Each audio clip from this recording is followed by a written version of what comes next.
Honorable members, when the business of this House was suspended at 1 p.m., we were debating the resolution thanking the Governor General for his speech at the opening of Parliament. I presume we are ready to continue. As many, the Chair recognizes the Honorable Member for Yamacraw, sorry. Thank you, Madam Speaker.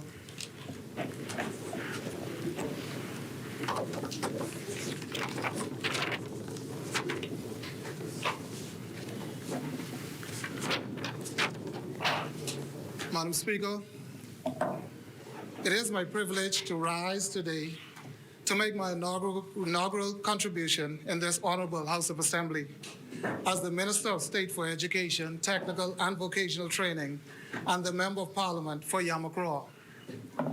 It is imperative that I first give thanks and praise to my Heavenly Father, from whom all blessings flow. I will continue to draw upon God's wisdom and the teaching of His Son, Jesus Christ, as I aim to follow His example in love and service to others. I take this opportunity to thank my family, and as you witnessed at my swearing in, I have a large one. To my wife and children, I express an earnest thank you for walking beside me on this journey and for your sacrifice, steadfast support, and understanding. To my Lightbourne and Bristol, Josie, Major, and Munnings families, thank you for your constant support, encouragement, and guidance. Whether you are here in New Providence, Eleuthera, Cat Island, Grand Bahama, or in the US or Canada, you made sure that I know and that I knew you were in my corner. To my friends who are my family, I also thank you for your friendship throughout the years and for keeping me grounded. I stand here today because of this collective and because of the power of prayer. 1 Thessalonians chapter 5, 16 to 18 says, "Rejoice always, pray continually, give thanks in all circumstances. God is good." My mother, Stephanie Lightbourne, if she were alive today, would have been so proud not only to see her son elevate to this honorable house, but also because her party won the elections, and her Cat Island MP is the Prime Minister of the Commonwealth of the Bahamas. My father, Jack Lightbourne, who is alive and well and will be celebrating his 75th birthday tomorrow, is a God-fearing and hard-working Greencastle Eleuthera man. With this rich mix of Eleuthera and Cat Island blood, I was destined for greatness. My mother passed away on October 1st, 2008 from breast cancer. As most are aware, October 1st began Breast Cancer Awareness Month. So I take this opportunity to recognize my mother, my Aunt Cheryl Smith, and so many others who fought a good fight but needed heavenly rest. To those who are still in the fight against breast cancer, be encouraged.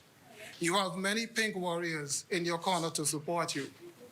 My charge to the public, get early detection. Early detection is key. Talk honestly with your healthcare providers and be proactive when it pertains to your health and well-being. Madam Speaker, on September 16, 2021, the people of Yamacraw exercised their right to vote and casted enough ballots to let their voices be heard. With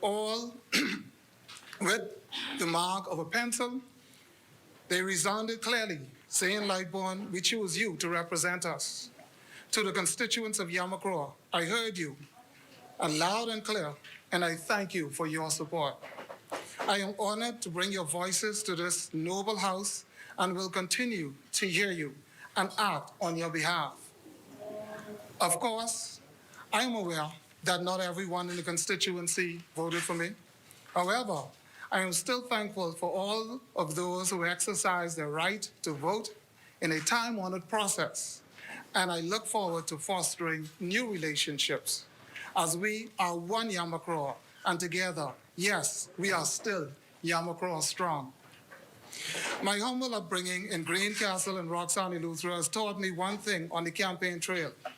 They can outspend us, but they will never outwork us. You see, Madam Speaker, My colleague from Exuma, Ragged Island, and the Keys, the Honorable Chester Cooper, Deputy Prime Minister, often reminded me there is no substitution for hard work. I cannot begin to express my gratitude to my Yamacraw team, my Yamacraw campaign team. From the hours of meeting, planning, canvassing, putting up and taking down, volunteering your time, expertise, and resources, I say 1,000 times, thank you. The road to success had its highs and lows, but I could not have done it without you, and I still cannot do it without you.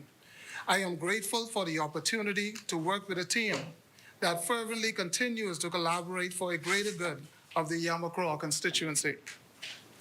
Madam Speaker, I would like to acknowledge the illustrious Ms. Melanie Griffin, former Member of Parliament for Yamacraw and former Minister of Social Services.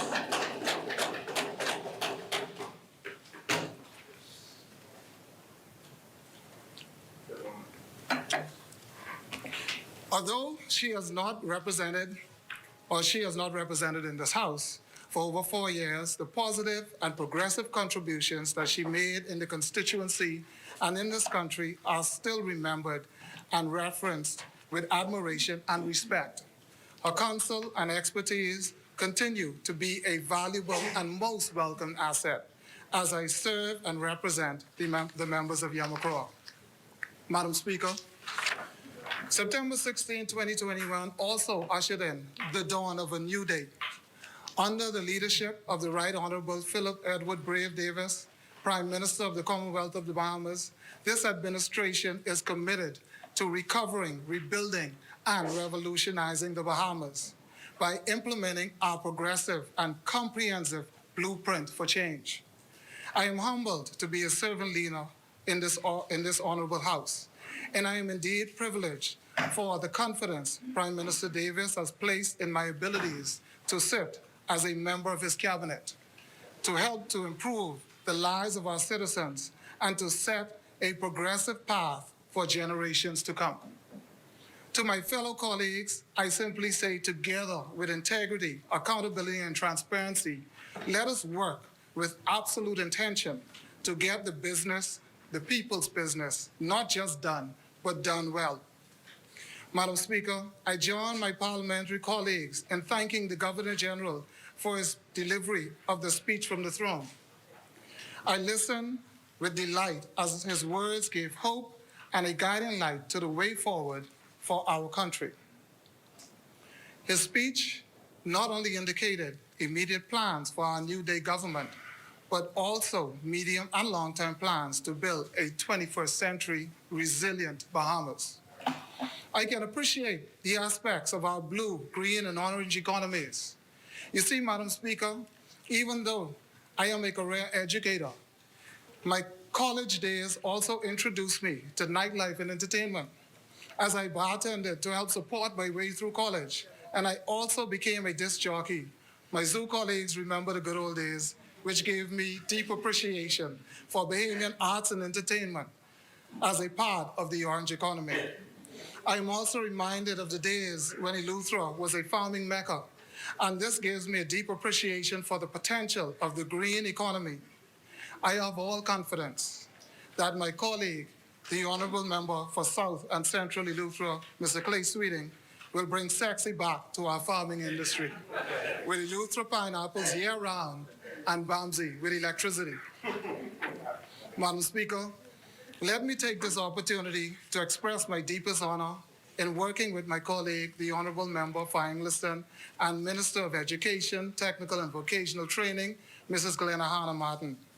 I look forward to her guidance as a knowledgeable and experienced cabinet minister and as a national treasure whose father, the late Honourable A.D. Hanna, himself was a Minister of Education and in an independent Bahamas. Madam Speaker, my portfolio as the Minister of State for Education and Technical and Vocational Training also includes the Technical Cadet Corps Program, Apprenticeship Program, Lifelong Learning, Culinary and Hospitality Management Institute, and the Bahamas Technical Vocational Institute, or BTVI. The collective aim of these programs and institutions is to offer the technical and vocational skills, competencies, and training necessary for students to improve and elevate their employment viability following secondary school. Madam Speaker, Robert John Meehan, an educator himself, expressed, and I quote, "Every child has a different learning style and pace. Every child is unique, not only capable of learning, but also capable of succeeding," end quote. Our goal is to source the necessary personnel, train skill-based educators, and facilitate academics and technical and vocational learning so that they can thrive. Madam Speaker, over 30 years ago, the Technical Cadet Corps Program, or TCCP, was established in the Bahamas to expose 10th grade students in New Providence and Grand Bahama firsthand to the growing 21st century technical career opportunities. Several corporations, such as the Broadcasting Corporation of the Bahamas, Bahamas Power and Light, Bahamas Telecommunications Company, and the Water and Sewage Corporation, have provided commendable support for the technical cadets. Through this program, many students have been equipped with the skills and necessary training to gain employment in these fields and advance the country in its pursuit of closing the workforce skills gap. Regrettably, in March 2020, due to the closures of school brought on by the COVID-19 pandemic, the program was suspended. My ministry, our ministry, plan to help facilitate the growth and training of students interested in the technical and vocational fields and for their future employment opportunities and the economic development of our country. With the rejuvenation of this program and engagement of our stakeholders, the Ministry of Education and Technical and Vocational Training aims to expand on the success and further potential of the Technical Cadet Corps program. We will bring it back. Madam Speaker, we know that not all learning comes from the classroom. The spark which ignites the fire for lifelong learning can also happen at home, at church, in the community, or at after-school events. This means that the government cannot do it alone. With the assistance, cooperation, and partnership with families, organizations, and the wider community, in collaboration with the Ministry of Education and Technical and Vocational Training, we can aim to assure that from early childhood, a love for continued learning and personal development is fostered in our students. Madam Speaker, the new way forward must encompass more engagement of the business community and mentoring students, which may allow for positive acclimation into the workforce in the future. The COVID-19 pandemic has affected the graduation rate of our Bahamian students, as many of them have not had access to reliable internet or technological devices. The revamping of the Technical Cadet Corps program also allows the fostering of new ways forward in a world that has been demanded to swiftly adapt to the technological era. This program has the potential to be the pillar the Bahamas needs if there is another international crisis. Madam Speaker, the link between education and employment has long been misapprehended. A qualified graduate expects to obtain permanent employment corresponding to the knowledge he or she has accomplished. The world, especially here in the Bahamas, does not operate in this manner. It requires work-related skills and the right attitude to appreciate and perform in the desired fields. Madam Speaker, in this context, the introduction of vocational subjects at school level from the junior to senior high schools should be supported by all. Schools should be readily prepared to train teachers accompanied with a curriculum to introduce vocational subjects. A program as such can also ensure that students who are not academically inclined also have the opportunity to succeed through technical and vocational avenues. Children should be given a choice of vocational subjects that could be selected based on their interests and aptitude. Learning by doing and dirtying one's hands with practical experiments on machinery, for example, is essential for many jobs and careers in today's world. Madam Speaker, it can be argued that the biggest domino effect of our junior and secondary educational institutions has been the awareness about job options. Vocational subjects can be allied with counterpart industries to yield tremendous success, which help in linking education with employment through knowledge and skills that can make students employable. Examples of industry sectors in vocational curricula include agriculture, tourism and hospitality, apparel, security, food processing, logistics, retail, electronics and hardware, healthcare, plumbing, information technology-related services, construction, auto mechanics, telecommunications, electronics, electrical installations, beauty, and wellness. Implementing a collection of any or all of these subjects may not only increase economic value for the Bahamas, but also assist the Bahamas' value for the Bahamas, but also assist the Bahamas' #1 industry, tourism. However, such programs financially may overwhelm budgets, but collaborating with private training companies and sectors may benefit both employers and students. The quid pro quo in this prototype allows industry expansion and success for our students. Madam Speaker, the social stigma attached to manual jobs, parental control on the child's education and employment, lack of awareness about career paths through vocational streams, or insignificant importance to entrepreneurial options create hurdles for vocational learning. It may take time for favorable adoption of some subjects. Nevertheless, when taught and explored with an element of fun and creativity, using the latest technology, these trades are sure to interest many of our children. School-level exposure to vocational training is the best way to destigmatize and gradually build aspirational value towards many trades. It is also the first step towards mainstreaming vocational components and learning occupational skills. Vocational training at the high school level helps with introducing various occupations to students with a sense of respect for all jobs. As a mandatory or optional subject in the curriculum, the students will be able to learn a new trade or a skill that can in fact help them to discover their intrinsic talent and a natural proclivity towards a certain job. Students will also get to learn about respectability of labor.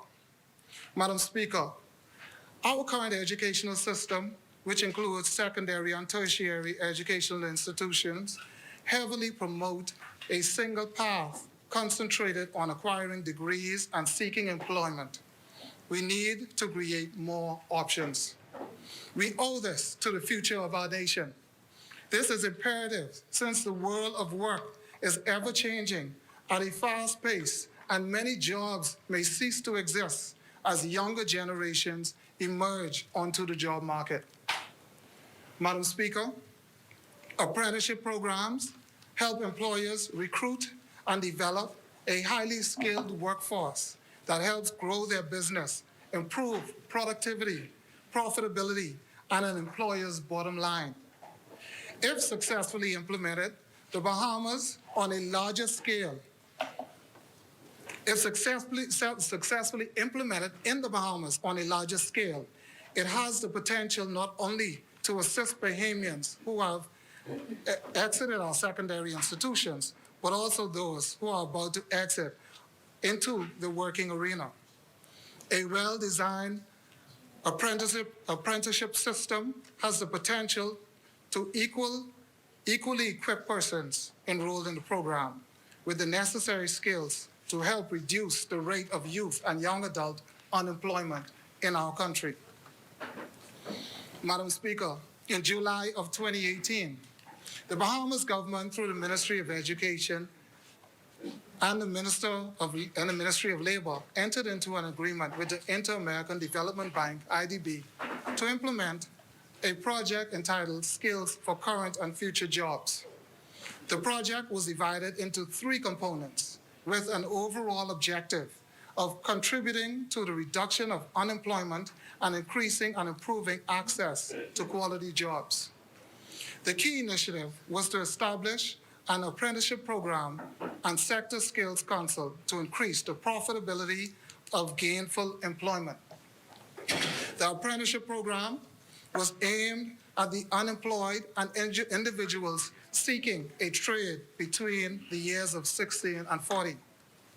Madam Speaker, COVID-19 pandemic has shifted the educational platform that students in the Bahamas were used to. Before the pandemic, distance education and online learning were progressively becoming more common.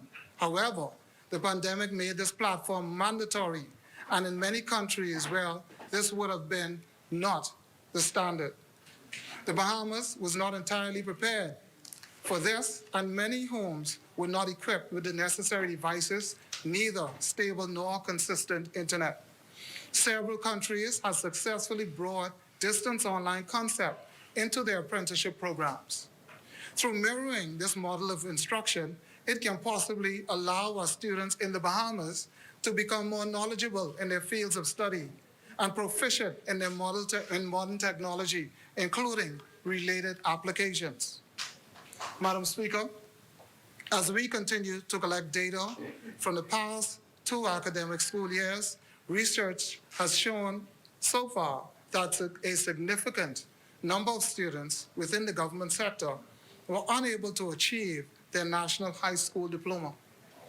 It is with this hope that the revision and revamping of this program may assist many of the past and current students who were and are unable to log on to classes virtually and ultimately disqualify them from receiving their diplomas. With this initiative, these individuals can be given a second chance at starting a career and becoming productive citizens in this society. This program revision also has the potential to assist those Bahamians who were employed across various sectors of the Bahamas and who unfortunately lost their jobs during the COVID-19 pandemic.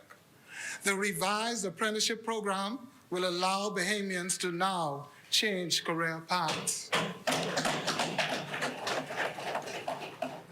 Madam Speaker, according to UNESCO 2019 Institute for Lifelong Learning, a commitment by all persons to learning as a lifelong pursuit allows for increased self-knowledge, a deeper understanding for their community, and a greater awareness of the world.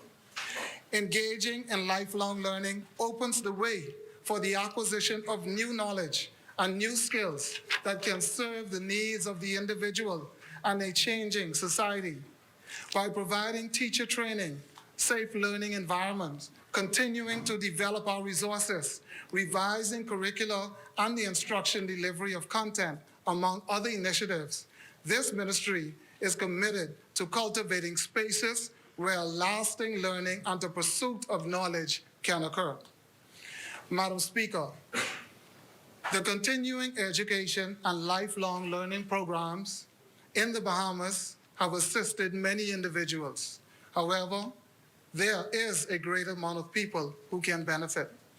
The various institutions include the virtual school, continuing education and lifelong learning at the University of the Bahamas, and professional development courses at the Bahamas Technical Vocational and the Bahamas Technical Vocational Institute, to name a few. Despite the options available, many Bahamians are either unaware of opportunities provided, unable to afford these services, or unable to gain access to these opportunities. The Ministry of Education is seeking innovative measures to ensure that these gaps are closed. Madam Speaker, social media connects the world at large and brings vital information that once took years to gather to a person within seconds. With the assistance of the Communications Department, Readily available and updated content for all sections can be displayed on all social media platforms. Content will be relatable and understandable to ensure everyone has equal opportunities. Scholarships and partnerships with private institutions to assist persons who want to continue or pursue opportunities in lifelong learning will be revisited to curb unemployment rates among Bahamians. The ministry is currently looking into initiatives, into alternative options to assist persons who are unable to meet face-to-face, as well as accommodating these persons who are not technologically savvy. Madam Speaker, in culinary and hospitality management, quality technical and vocational training is fundamental. And it is fundamental to one of the largest employers for Bahamians. This program is designed for individuals who want to further themselves in the Bahamas in our #1 industry. Endless opportunities, not only for Bahamians in the Bahamas, but for individuals who choose to venture into the culinary and hospitality management, can be added exposure for international opportunities to showcase their crafts and talents. These industries have the potential to provide numerous domestic and international work opportunities. In 2018, the Bahamas National Culinary Team was named Team of the Year at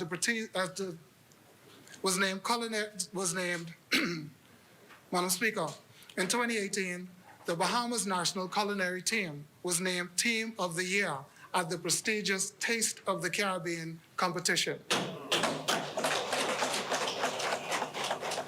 Team Bahamas captured top prize for Caribbean National Team of the Year, Top Chef of the Year, and Junior Chef of the Year, which went to 19-year-old Hazen Roll, a freshman at the University of the Bahamas, a progressive Liberal Party initiative.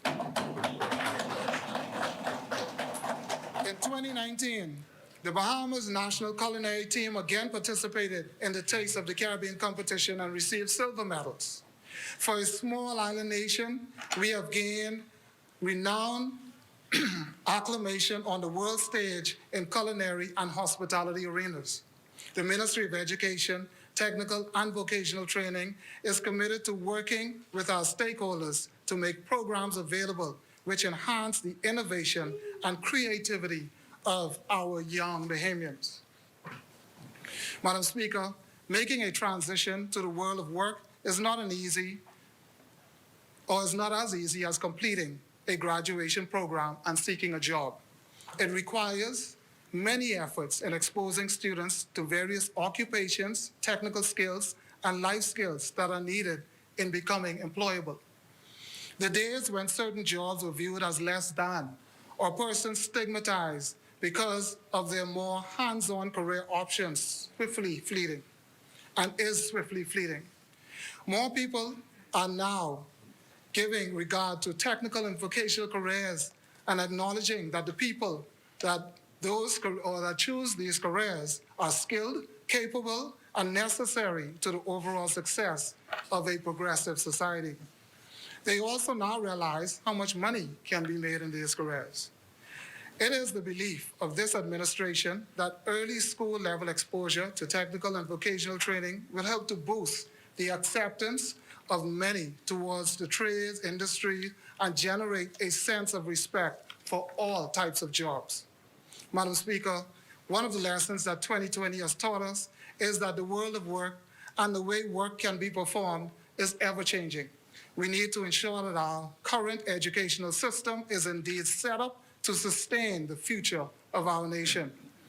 Madam Speaker, the Bahamas Technical and Vocational Institute, BTVI, dates back to 1949. Since then, BTVI was successful in implementing and executing successful training programs. Among its many accomplishments, BTVI has undergone 201 job placements by Career Service Office, awarded 219 internship placements, partnered with 127 internship vendors, and over the past 10 years, BTVI has sent 30 students and 5 faculty members to colleges in Canada on the Emerging Leaders in the Americas program, all sponsored by the Canadian government, to name a few. Madam Speaker, in August of 2018, 1,000 scholarships were awarded to students enrolled in full-time programs. The scholarships were geared towards providing selected students with the opportunity to obtain necessary technical and vocational skills to become entrepreneurs or secure employment, which ultimately focus on national skills gap. In the fall of 2018, 123 students from both private and government schools in New Providence were awarded certificates from the government's Information and Communication Technology Program, or ICT.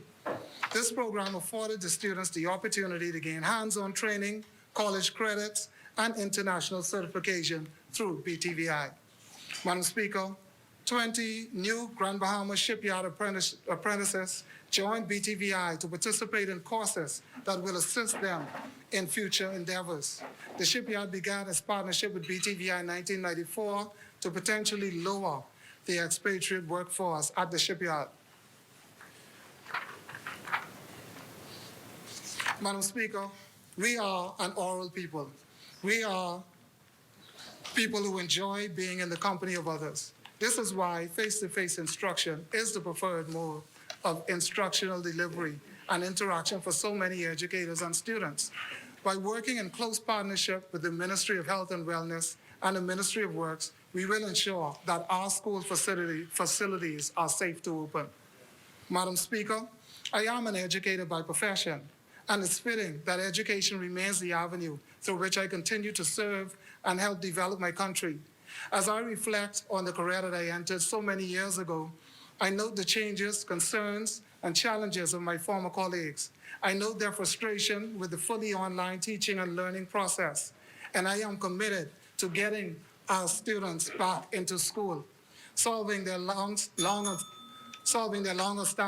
standing grievances, and once again, boosting their morale in the public sector. I have had the opportunity to tour schools in New Providence with outstanding structural repairs.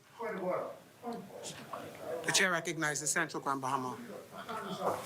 I didn't hear a request for extension of time, and you allowed a member to continue. One of our members this morning asked for an extension of time. He was denied. The clock went off, and the member's still on the floor. That can't happen, Madam Speaker. That's not fair.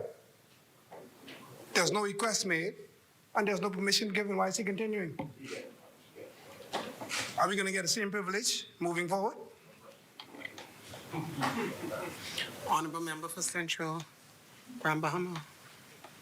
He was wrapping up. Are you asking me to do the job of this chair? Or are you asking... Speaker, I'm asking you to be fair, Madam Speaker, to be fair.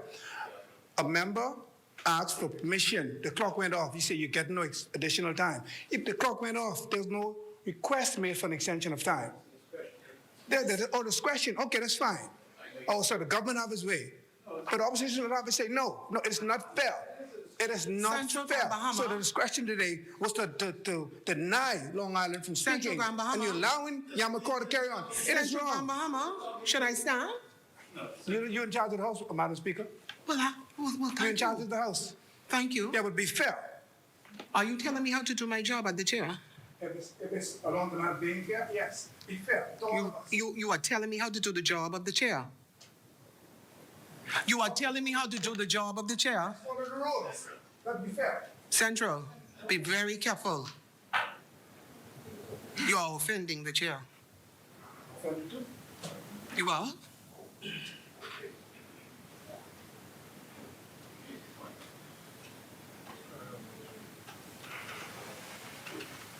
Thank you, honorable member. Thank you, Madam Speaker. Madam Speaker, as I close, and I focus on my future plans for a better Yamakroa, a better educational system, and a better Bahamas. I am grateful that I have been fortunate to have many inspiring leaders who have invested their time in me over the years and imparted their knowledge, because we all Members, share. members. because we all share the same value and love for our country. I recognize union leaders like the great Keith Archer, may his soul rest in peace, leaders of both Congresses, leader of my most recent union, BEMU. I congratulate the newest and fastest union in this country, or fastest growing union in this country, BECOWU. I thank my constituents, Madam Speaker. I'm excited, Madam Speaker. I'm closing, Madam Speaker. I am excited about executing our vision for progress and change in this beloved Bahama land. I am grateful for the opportunity to have been chosen by Yamakroa to serve, and I am determined, Madam Speaker, to make a positive difference in my constituency and in this country. May God bless the people of Yamakroa, and may God bless the Commonwealth of the Bahamas. Thank you. Thank you, Honourable Member. As many, the Chair recognizes the Honourable Member for North Eleuthera. Madam Speaker, let me just fix this because this dropped 3 times today. So I gotta fix this up. Madam Speaker, thank you. As I stand here, I wish to give thanks to the Almighty God, not only for life, but also for a new day. Madam Speaker, it is my privilege to represent the good and excellent people of North Eleuthera who have elected me to be their voice in this honorable House. I thank them most graciously for their invaluable support. I wish to formally congratulate our esteemed leader and Prime Minister of the Bahamas, the Honorable Philip Edward Brave, and our Deputy Prime Minister, the Honorable I. Chester Cooper, for leading our great party, PLP party, to an astounding victory and a new day.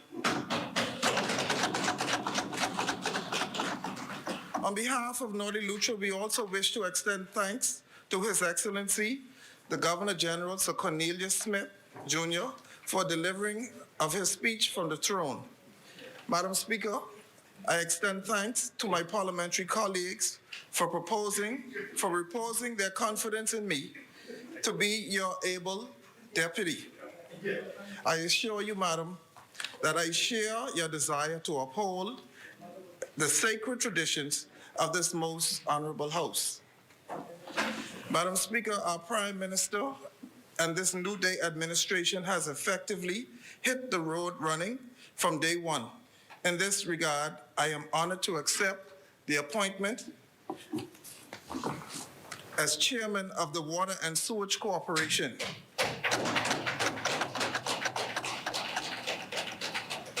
As you will be aware, Madam Speaker, water is the most essential element of life. Therefore, I don't take this responsibility lightly. I pledge to work diligently and tirelessly on behalf of my constituents and on behalf of all our citizens in all areas of my responsibility. I wish to advise you that with the dawn of the new day, great things lie ahead for my beloved Eleuthera. My life story is a simple one. I am just an island boy from a very humble beginning. However, my family, my community, and my faith have taught me to dream big, to dream, to pursue, and to fulfill big things, not only for myself, but more importantly, for our beautiful Eleuthera land of freedom, our Bahama land, God's paradise. As a licensed electrician, contractor, small business entrepreneur, and an avid community activist, my work and my community involvement has prepared me for this opportunity.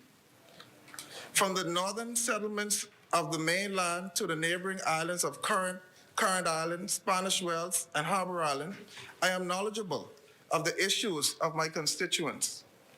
As the PLP's standard bearer for the North Eleuthera constituency in the September 16th general election, I was the undisputed underdog. It has been 39 long years.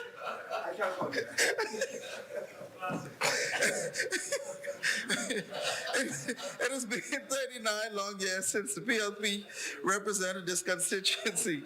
But thanks be to God, thanks be to God and to the good people of Eleuthera, my colleague and brother, the Honorable Clay Sweeting, together we delivered twins for our new government.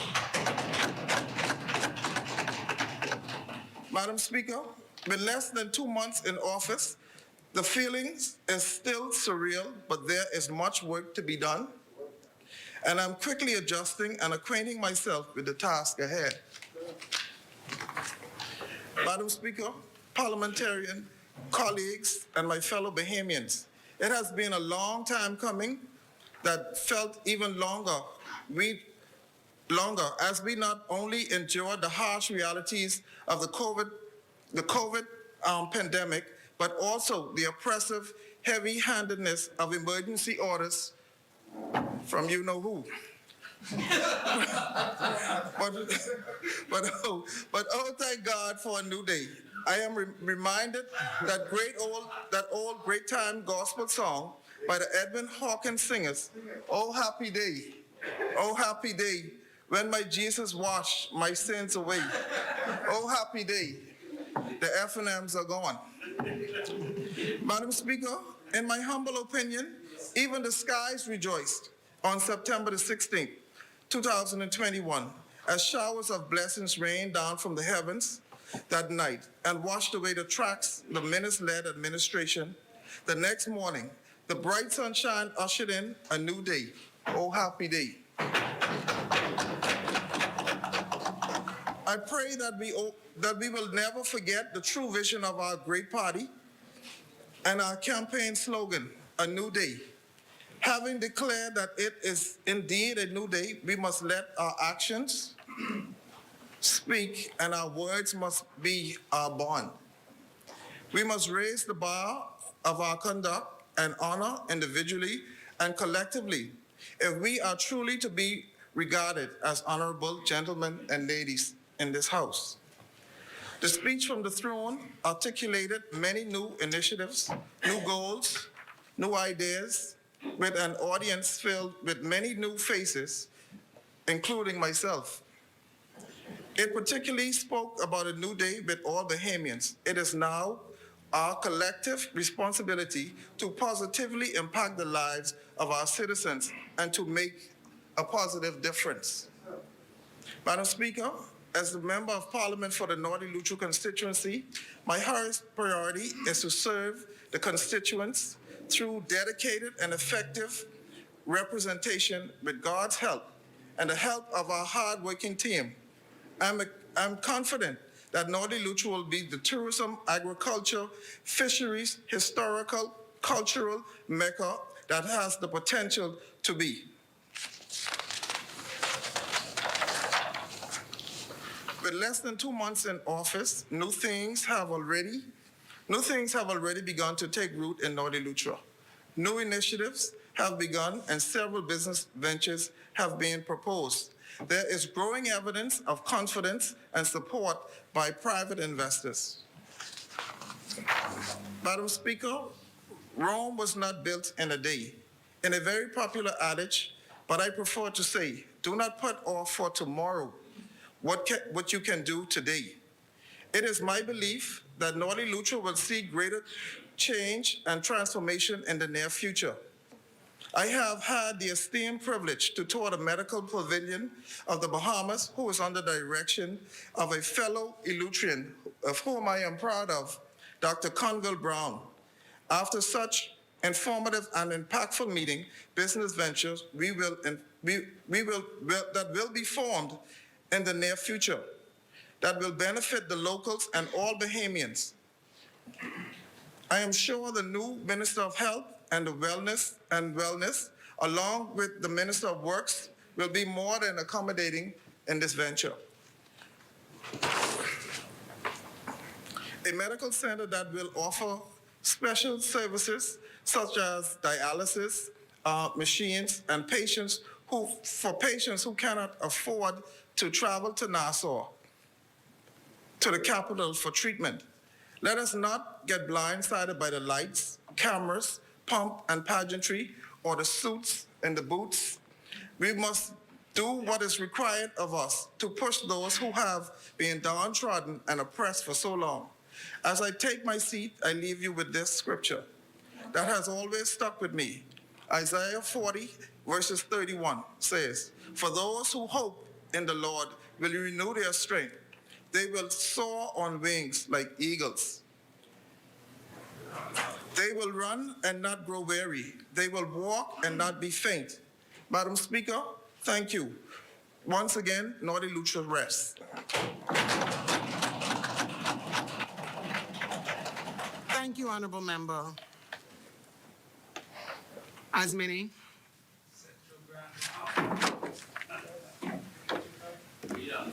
Thank you, Madam Speaker. Naughty Lucha is very exactly like you use it extra time from Naughty Lucha. I'm asking in advance.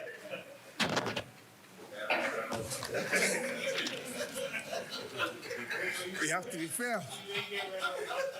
Oh, my time is up. Madam Speaker, it is an absolute privilege to serve my Bahamian people. Today I stand here on behalf of the great people of Central Grand Bahama. May I have some water, please? Who have supported me during the recent general election, affording me the opportunity to serve them in this honorable house for the second consecutive term. It makes me particularly proud, Madam Speaker, to stand here as one of the magnificent 7 Free National Movement members. Yeah, we can opt for that. An organization that celebrated on October 20th, 50 years of great service to the Bahamian people. Our party established by the dissident eight, led by our founding father, Sir Cecil Wallace Field. Today I pay homage to all those wonderful people on whose shoulders we stand. I think of my mentor, His Excellency Maurice Moore, and other freedom fighters who are true patriots. It is with great humility that I say thank you to all of the MCMs, Women's Association, Torchbearers Youth Association, the first political youth organization in this country, our councillors and every association spread across the length and breadth of our beautiful country. Don't distract me. Our great party has a proud tradition of transparency, accountability, and good governance. Since its inception, FNM foot soldiers have been fighting the good fight to make the Bahamas a better place for their children, grandchildren, and now even their great-grandchildren. These freedom fighters fought for a country where their children would be free to speak their minds, challenge the status quo, and advocate for a society where hard work, commitment, and character matter more than who you know and or who you voted for. Madam Speaker, this is the proud tradition of the FNM, and to our faithful supporters and to all Bahamians, I say we will be getting back on track. Madam Speaker, I would be remiss if I do not say to the wonderful team in Central Grand Bahama, they are indeed the wind beneath my wings. While I was dealing with my family medical issues that caused me to be out of the country for a significant period of time, right before the election, because of their dedication and commitment, they helped me on the ground, and we once again emerged as winners. Yes, Central Grand Bahama also has an MP now and a senator. The Central Grand Bahama is now better off in both houses. I wish to publicly thank them and let them know that they are indeed truly, truly appreciated. On a personal note, Madam Speaker, I thank God for the recent delivery of my beautiful daughter, Jasmine Rain.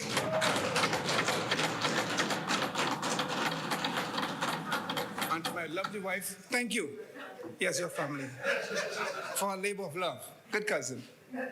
We often take for granted, the strength of a woman. I was there with her. Watch her through those agonizing labor pains. And I heard with her as she went through it. My mother, a woman I cherish, passed away in August of this year.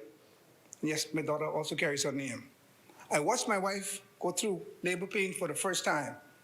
I'm thinking that my dear mother went through that 11 times, 11 live births. If I could have said to her one more time, Mommy, I love you, that would be the longest I love you in the history of my 56 years on earth.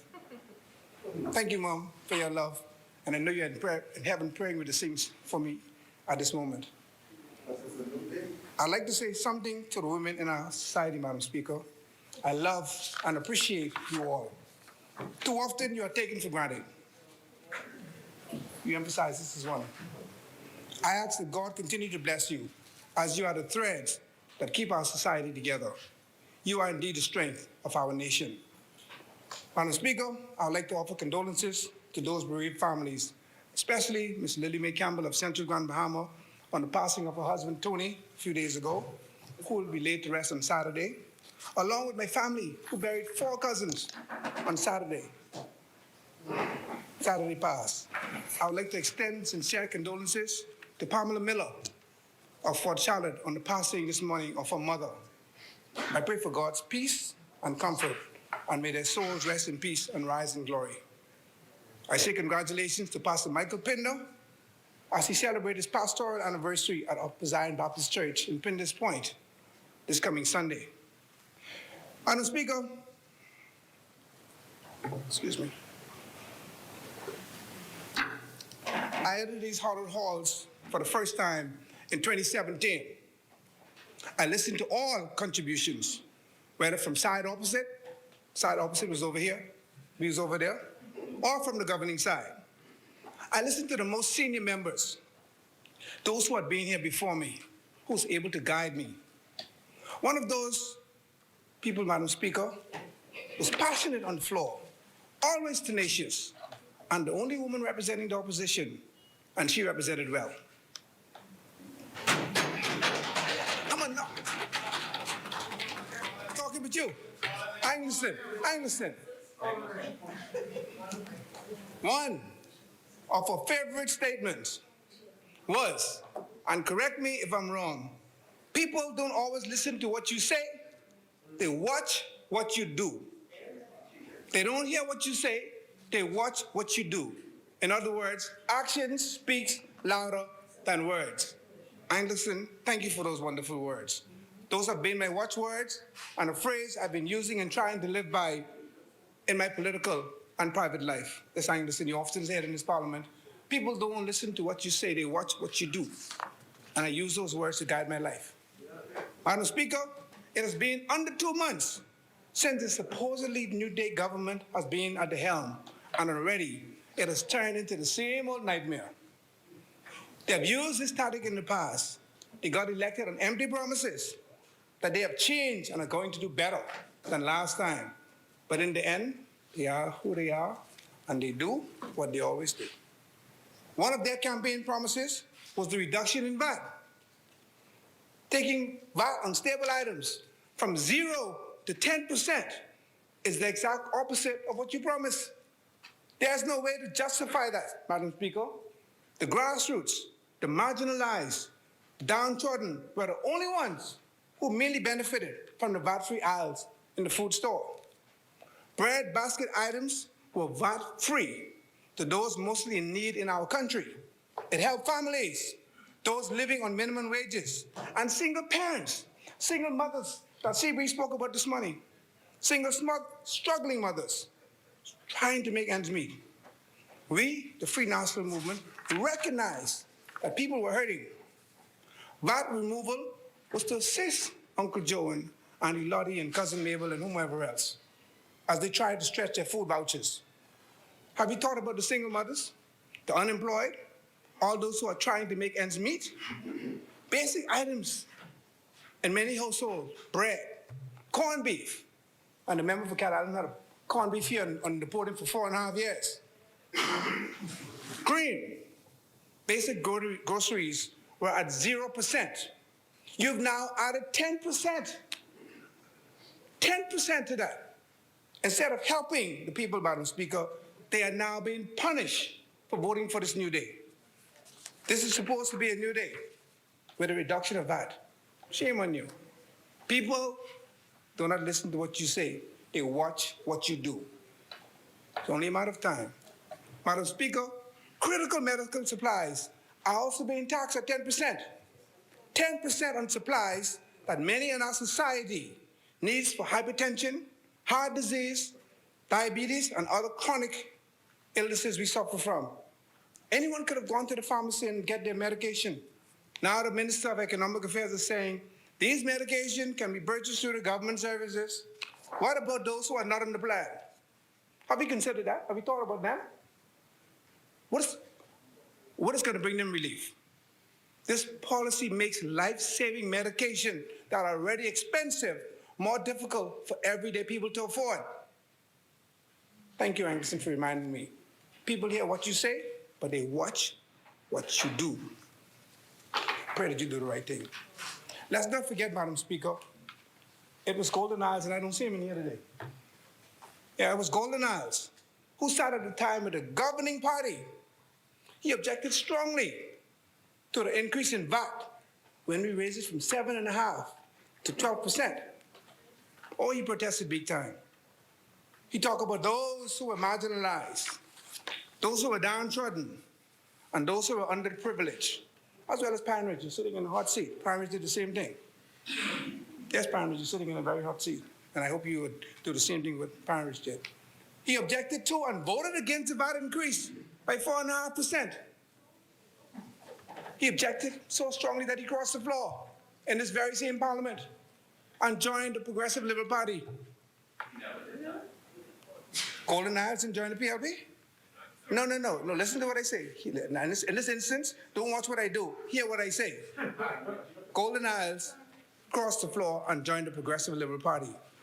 I hope Golden Isles is watching, and I hope he objects strongly to this burdensome measure that you're now about to impose on the Bahamian people.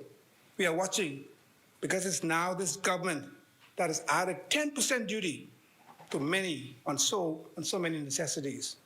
Golden Isles now sitting in the cabinet. We are watching to see if he's going to fight for the people as he claimed he was doing then. We are watching to see if he will stand up to his government against not a 4.5% increase, but a 10% increase that makes no sense.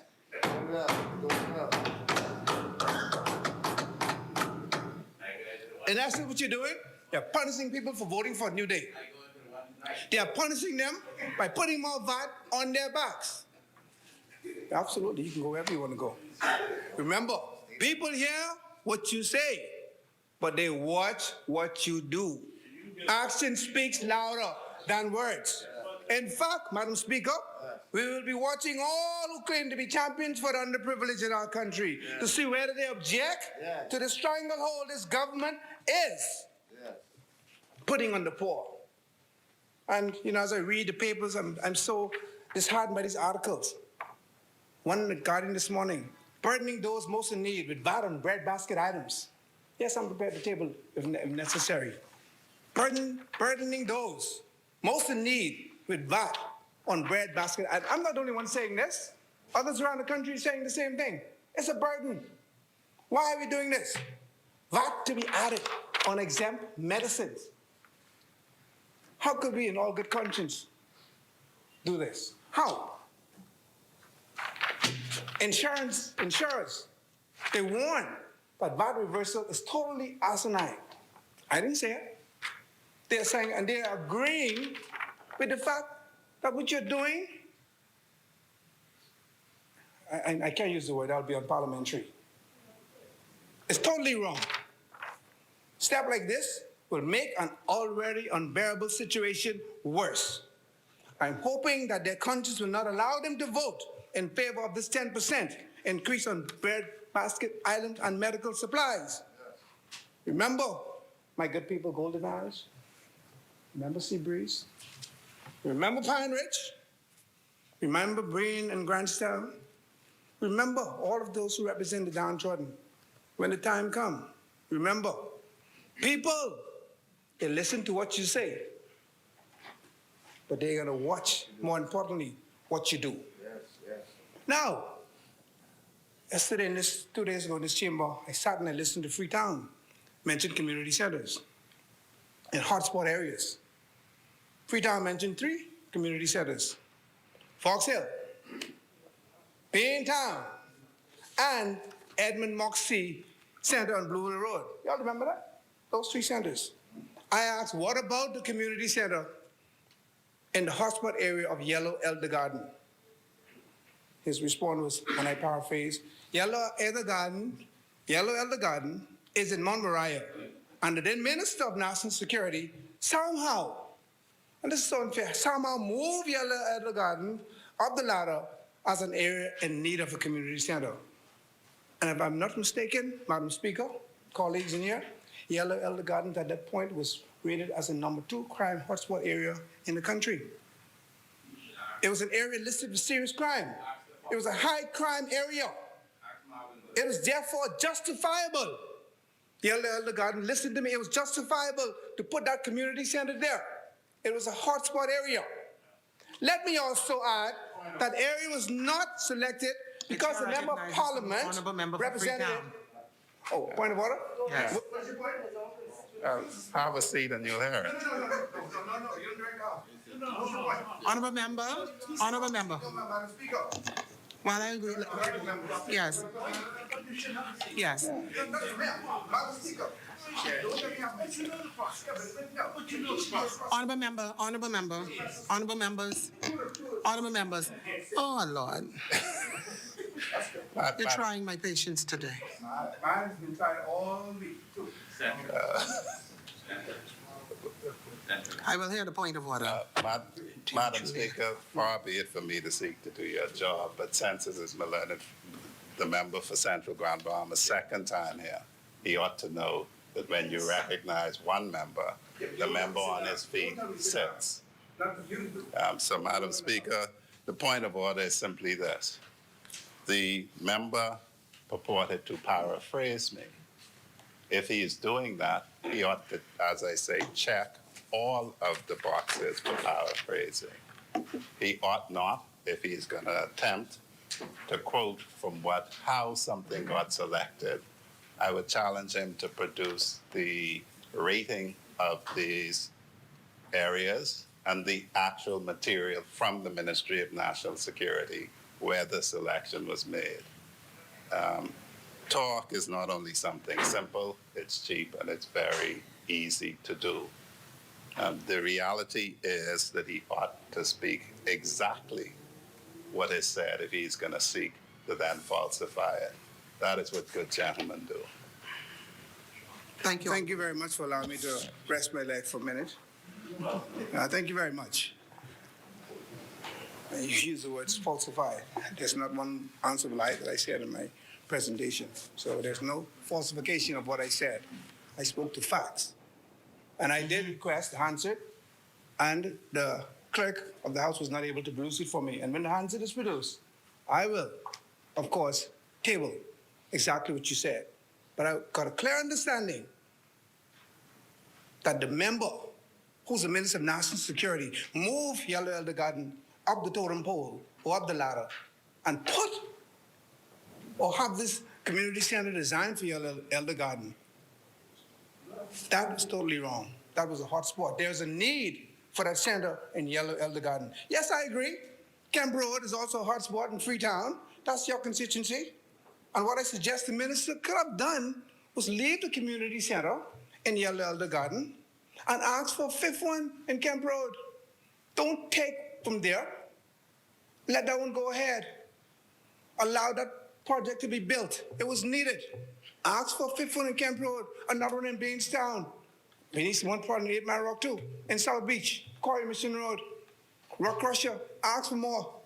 Don't take away what is already approved. It was wrong. And I said on behalf of the people of Yellow Elder Garden, have The a chair chair. recognizes the honorable member for Freetown. A learned friend, I'm told that he has some roots in Ragged Island, where I'm from, purebred, so he should know that folks from Ragged Island do not tolerate things that he's seeking to do. He continues to say things that requires him to be able to produce the proof of it, and it's not just the Hansard. to set out what I have said. He is saying that something was approved. I have met with the CSJP persons, and I would caution him because it is a matter that we can produce the communication of. I'm asserting things that the facts could bear out aren't true. He should be very careful. He's not a lawyer, but he has colleagues who could tell him the danger of acting on hearsay. If he has not seen all of this with his own eyes, he should exercise great care. He is flanked by 2 lawyers. Because if he purposely communicates something that is factually wrong, there are consequences. Thank you, Like Honorable. what I say, I have no fear of saying what I said, and I will say it again. I was the Minister of Youth, Sports and Culture. I know that the center was designed. It went out to tender. Tenders were produced. It was re-tendered. And it's only a matter of that project being approved for construction. The member said there were some issues with the site. The site was sloping wrong and some unstable ground. Yes, well, that's what architects and engineers are for, to make it happen. So I stand by what I said. It was designed, it was tendered, and in fact, it was re-tendered for construction. The chair recognizes the Honorable Member for Freetown. You had your time to speak. The clock will stop, my brother. The member for Central Grand Bahama, if he wishes to walk back now and admit that the center wasn't approved, which is what he had said earlier, that would be the gentlemanly thing to do. He asserted that it was approved. Now, in his recent recitation, he's removed that assertion.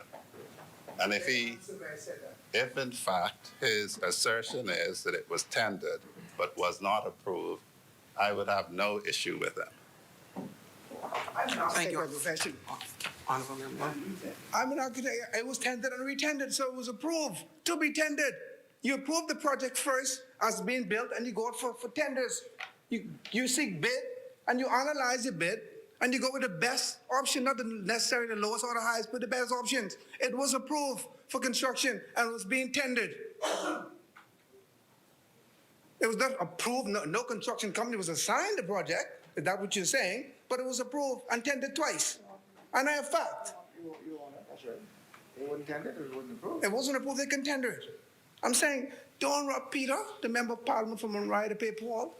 No, let the 2 projects be built. Honorable Member for Freetown, you have the floor. Because we're on the people's business, the side opposite really ought not to seek to mislead the person, the people.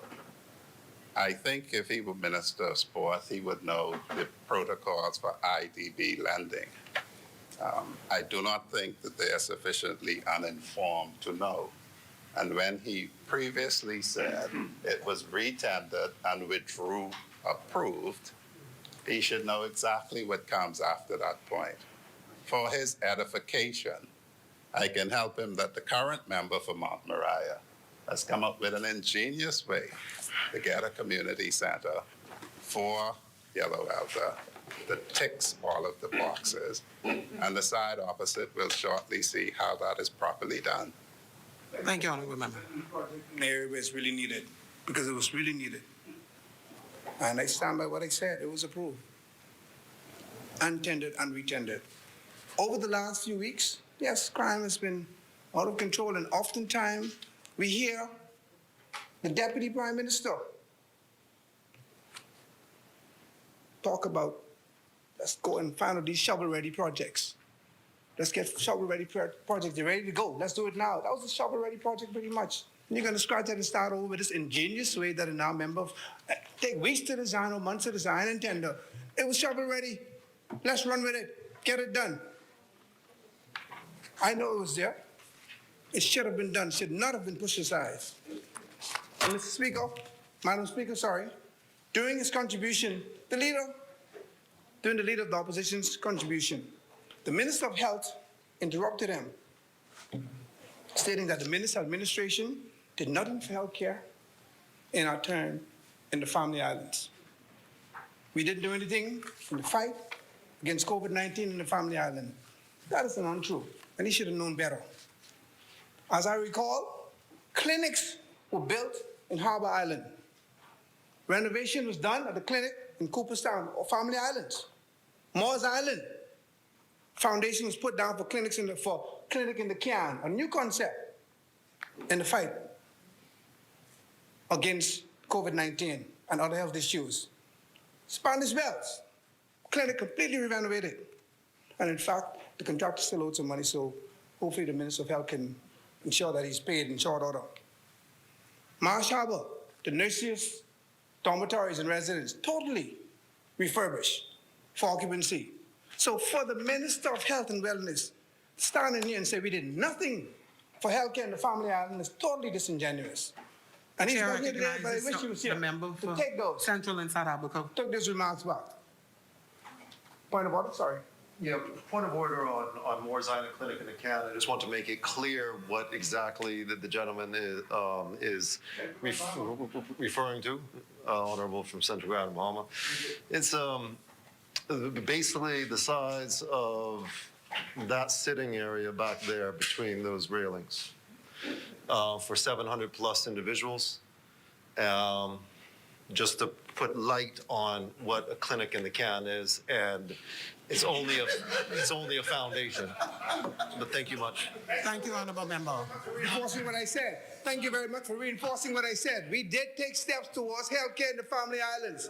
Clinic in the can was the first. The journey of 1,000 miles begins with one step. The foundation was down, and it's approved. And I hope that that clinic is completed in Moores Island, where the 700 plus lives. I hope that they constructed. The foundation is down. Money's in the ground. You can't cancel it. You have to finish the project. It's a can. It's an efficient can. It's very efficient. It'll help in the fight.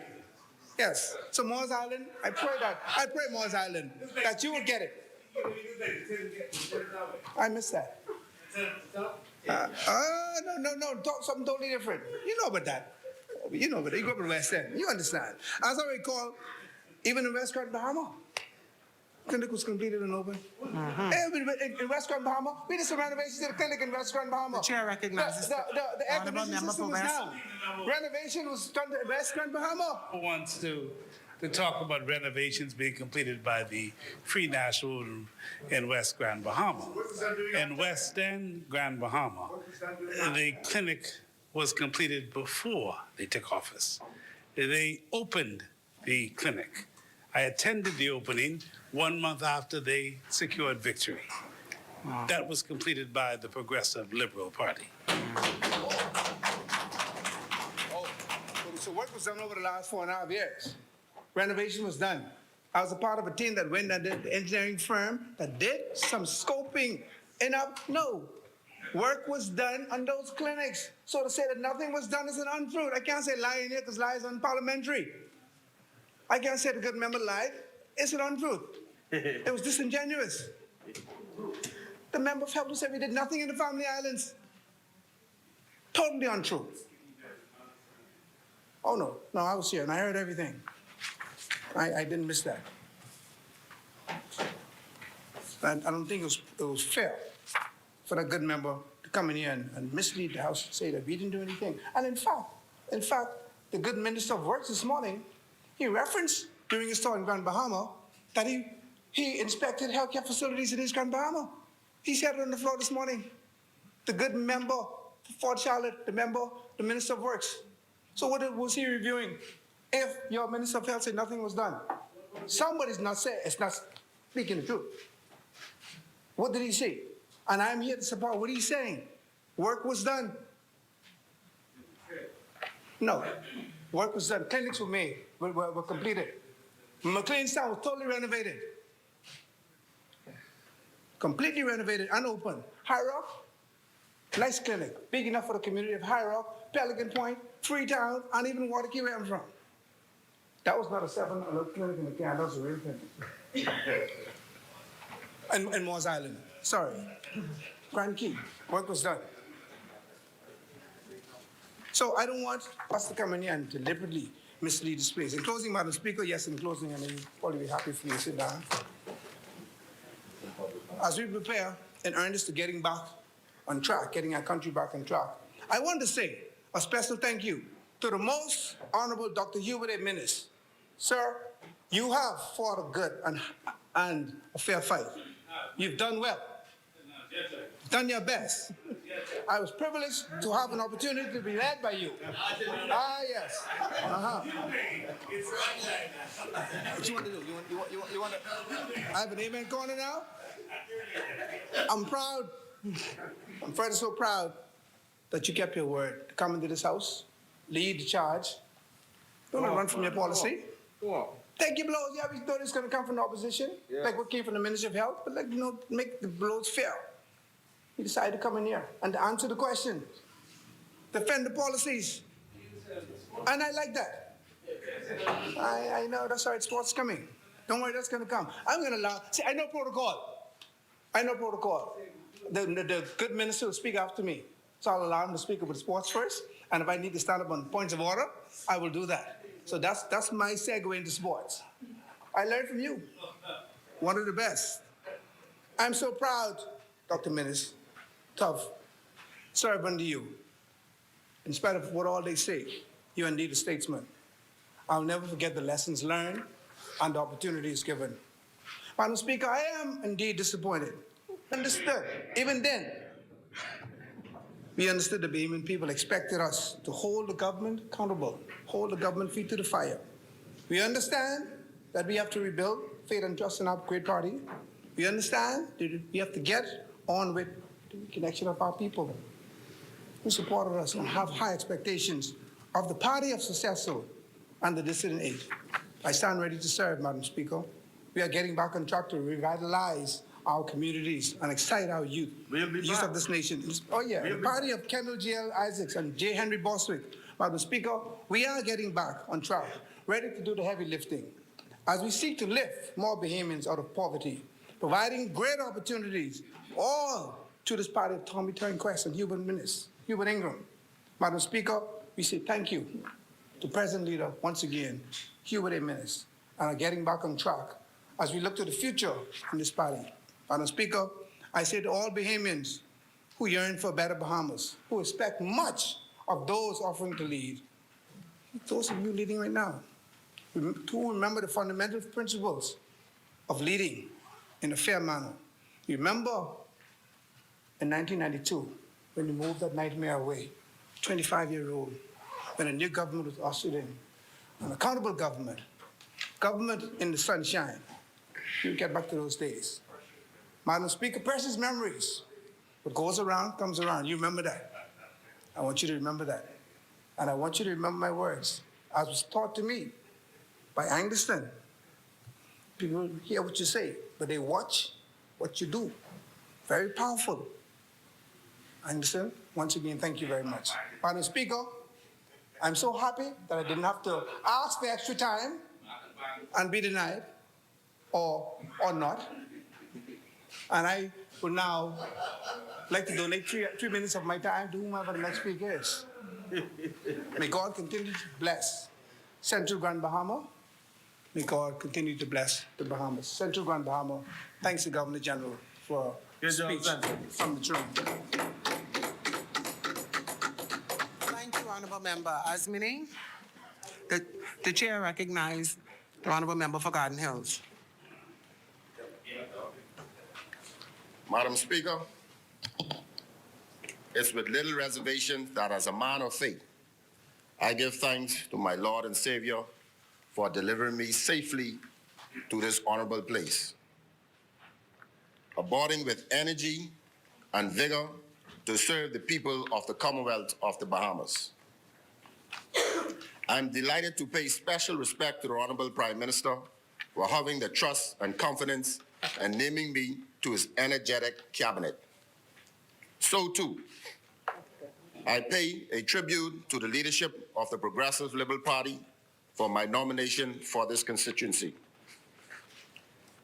Madam Speaker, I wish also to thank my dedicated wife, Diana, my children, Keitra and Mario, and all of my family for their support and allowing me to serve my country. The advice and recommendations of my friends and colleagues will not go unnoticed or unappreciated. those in the Ministry of Youth, Sports, and Culture who have provided a comfortable atmosphere in assisting me with settling into the duties of the office and diligently preparing me for the task ahead. I say thank you very much. I also wish to express gratitude to my election team for their hard work and diligence. Most of all, I'm standing in this great hall because of the faith placed in me and the PLP by the fine people of the great constituency of Garden Hills.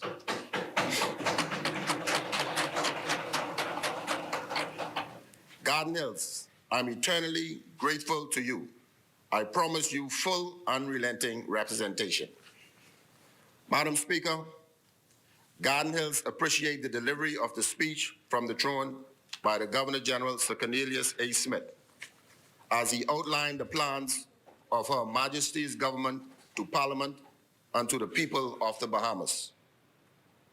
I would be remiss not to congratulate you on behalf of my noble constituents and the fine members of staff of the Ministry of Youth, Sports, and Culture upon your appointment to this prestigious position as Speaker of this Honorable House.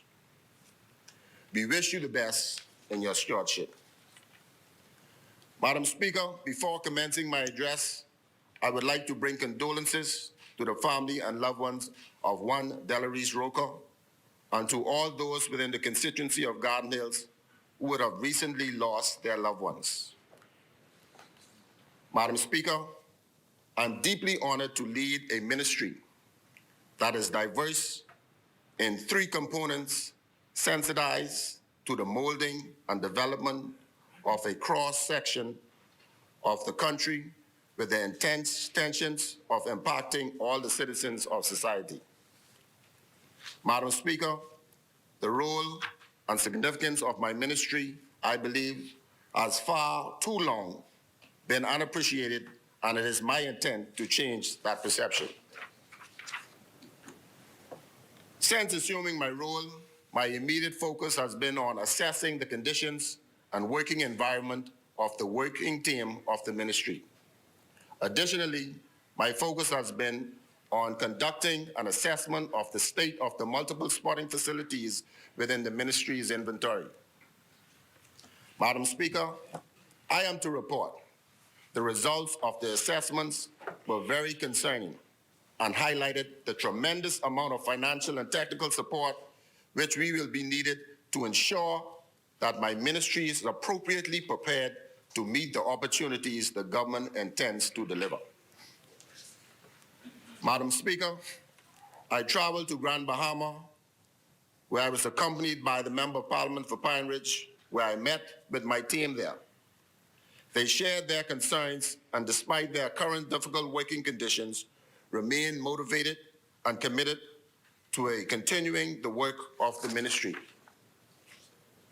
Of particular note, the staff in Grand Bahama, whose office accommodation was destroyed during the passage of Hurricane Dorian, still remains without an office.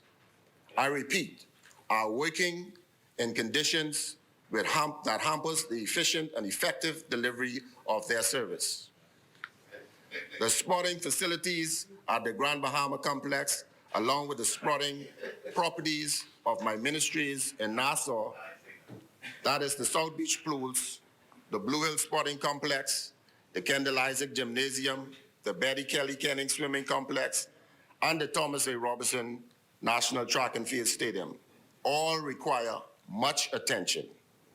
In order to raise the standard of those facilities to the comfort of patrons and for the functionality to properly host events, it is my intention to address these concerns immediately. Madam Speaker, the role and function of the Division of Youth is to facilitate, create, implement, and enhance the programs, services, and projects throughout the Commonwealth of the Bahamas. To accomplish these, the division seeks to provide the required resources to our partners in tandem with our other ministries, agencies, and departments. The division seeks to facilitate the acquisition of skills and orientation which are designed to ensure that our youth are fully able to participate comfortably and effectively at all levels in society. The Division of Youth seeks to do this through long-standing, meaningful partnerships. These relationships will be utilized for training locally and globally. It is to be emphasized, Madam Speaker, that through the implementation of programs and other initiatives, there will be youth development and empowerment. Madam Speaker, my ministry seeks to establish, among other drives, a national first job program for youth ages 16 to 25. It will involve a one-year government subsidized placement endeavor in the field of national priority, including in the new economics like the orange and blue economies and the area of trade. In the upcoming months, my ministry will begin the formulation of a community youth service, with stipends being offered to young Bahamians.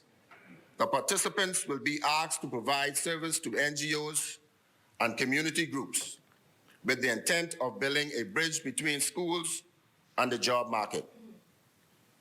Comprehensive and extensive consultation will be held with the key stakeholders in the aforementioned industries to foster a collaborative approach to this important work and provide an environment that will produce successful results.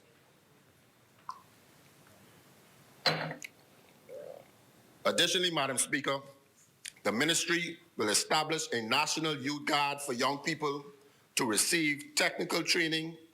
The focus will be on enabling those involved to service a disaster response corps. Madam Speaker, the Division of Youth has been at the forefront providing opportunities for young Bahamians since its inception, and will continue to strengthen and bolster its existing programs, including the Youth Leaders Certification Program. This effort is geared toward equipping youth leaders and youth workers with effective techniques and methods of youth work and development. The Fresh Start Program is a 16-week youth involvement program that is designed for youth ages 18 to 25. It provides both training and opportunities for those who have been successful in securing employment since leaving school, and those who may be considered at risk or marginalized because of financial constraints, poor academic performance, and/or incomplete secondary education. The Job Readiness Program. We also look forward with great anticipation to the resumption of the Job Readiness Program, which equip youth ages 16 and 18 with soft skills and job readiness training, which will make them qualified candidates for a long-term employment. Mr. Deputy Speaker, this program is doing very well in the islands of New Providence and Grand Bahama. The Be Inspired program is a government-funded, grant-based program designed to empower young Bahamian citizens 18 to 35 years, seeking to establish or expand their small business. Deputy Speaker, it seeks to provide aspiring entrepreneurs who possess viable and small business ideas with the tools and resources necessary to successfully launch and manage their business. Successful participants are awarded grants of up to $5,000, which enables them to procure the goods and materials for their business ventures. Mr. Deputy Speaker, I am sad to convey that over the past 4 years, our youth have been neglected in this program, with not $1 being paid out to empower our young people. However, Mr. Deputy Speaker, after spending just over 1 month in office, I am pleased to announce that my ministry has approved approximately 56 applicants in the amount of $259,000. With the first pool of applicants having already been contacted and are in the process of receiving their funding, and I'm happy to announce that more applicants are to receive approval and funding in the upcoming weeks. Deputy Speaker, this is what we call empowering the youth on a new day. My ministry will ensure that these applicants are not left deprived, and we will ensure that they take part in a year-long business mentorship program.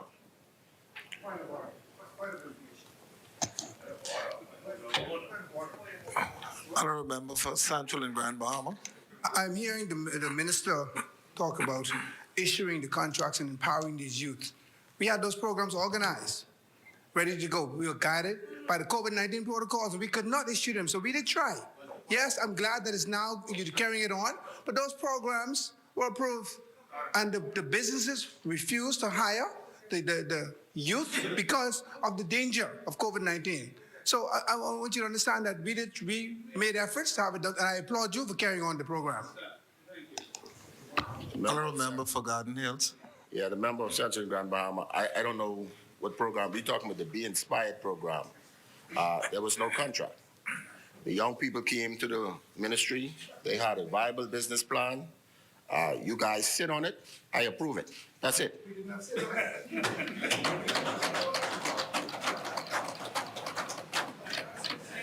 That is misleading. We did not sit on it. We didn't go against the protocol. Mr. Deputy Speaker, he shared, I think, a little over a year within the 4-year period. I say within 4-year period. Not $1. Not $1 was paid out. I got facts. I can bring it. Through this ministry, the Division of Youth has focused on multi-pathway to update the draft National Youth Policy.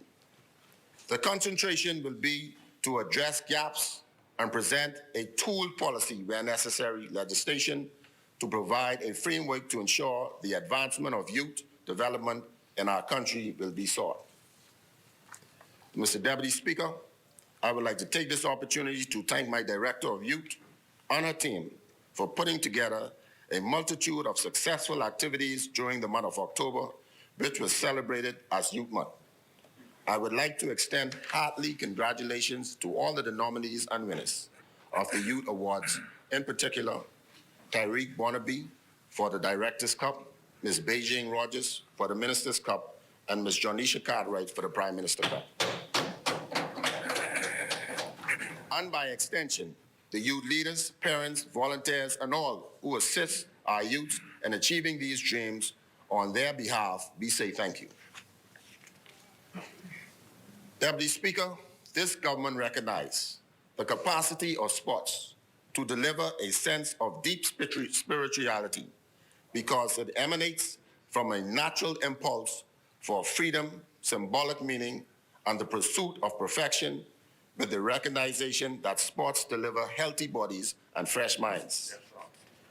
Mr. Deputy Speaker, my ministry, in consistency with this administration ideology, will seek the support of stakeholders to make contributions for the success of sports.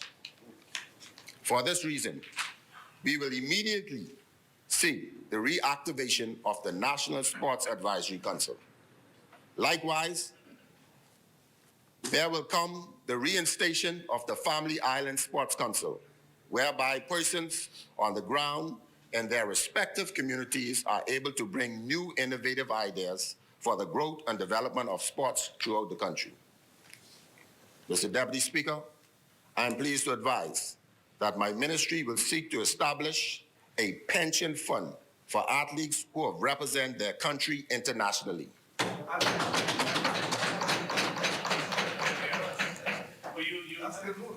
This does not exclude the funding for the training for the aspirants and to the elite sports status. Mr. Deputy Speaker, our blueprint for change is quite clear. To relaunch Sports in Paradise, to encourage major international sporting federations and leagues to utilize the Bahamas as a base is a priority to my ministry and to this government.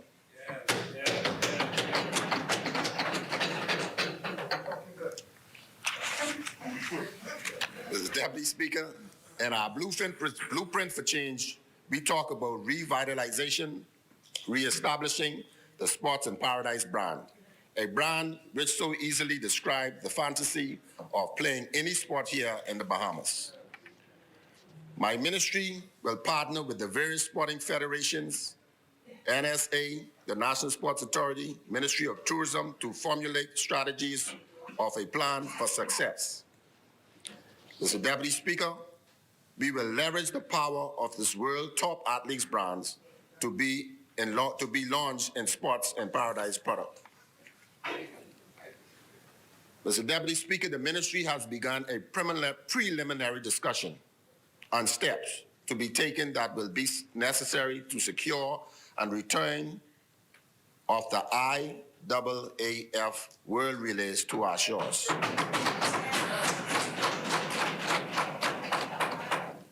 We have learned that the next opportunity to host these games, these exciting races, is not until 2025. This means that we would have sufficient time to assess a feasibility study of the venture, and if satisfied, devise a strategic plan capable of guaranteeing not only the success on submitting or winning the submitting bid, but ensuring it is cost effectiveness to the government and the people of the Bahamas. The ministry is to invite the various sporting disciplines who involve both college and professional teams in our sports calendars of events. In the spirit of unity and showcasing our sports might, we will seek to create an annual games for each island and the relaunching of the Bahamas Games to be held every 3 years. Mr. Deputy Speaker, of immediate attention, my ministry continues to advance the plans for hosting the 6th edition of the Bahama Games, which is being planned as the Golden Jubilee Games in July 2023 to coincide and commemorate the 50th anniversary of the country's independence. Ain't God good? We right in time. My ministry is convinced that the Bahama Games promote the kind of social cultural integration that enhances nation building. Indeed, the unique atmosphere generated by the Representatives Assembly of all Bahamian athletes and coaches, their team, attendants, and their ardent supporters collectively combined create lifelong memories and friendship between the scattered islands communities of the Bahamas. The added value attached to previous games is reflected the early detection of abundant world-class athlete talent resident in the Family Islands. The best indicator of this is the eventual involvement of the Family Island athletes, World and Olympic Championship golden medal winning teams, including the recent performance of Stephen Gardner and Shawnee Miller-Ubo. By no coincidence, for these exploits, the ministry awarded these stellar athletes with their performance an incentive cash award of $40,000 each. Additionally, $5,000 is being awarded to Ms. Devonay Charlton as the first-time Olympian who successfully advanced to the finals of her event in the 100-meter hurdles. These incentives, the ministry hope, will continue to keep them motivated to perform while serving to inspire others to reach similar goals. The ministry, therefore, seeks to revive the Bahama Games as a matter of national interest and as the impetus for the greater national cohesion.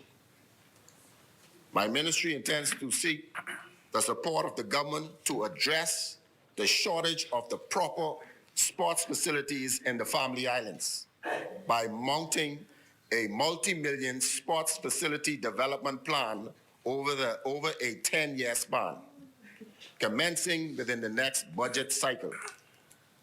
The ultimate goal here is to empower the young Family Islands athlete with the ability to hone their skills and maximize their potential from the comfort and convenience of their respective islands.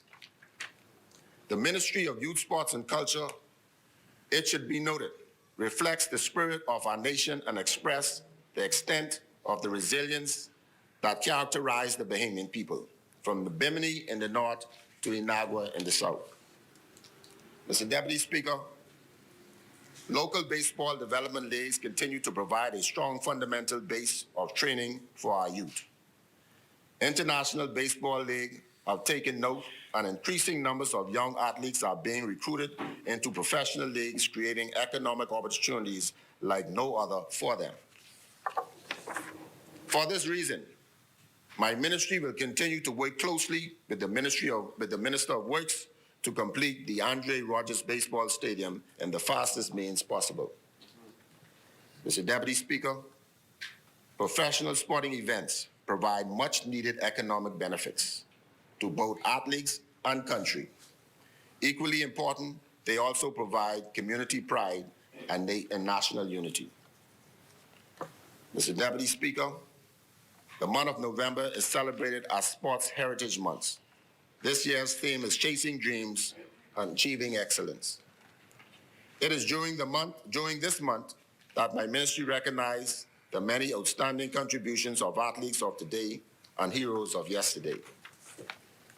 Today's athletes we'd like to recognize as Jazz Chisholm, Michael Strachan, Kai Jones, Shavano Buddy Hill, DeAndre Ayton, John Quell Jones, Stephen Gardner, and Shawnee Miller Ubo.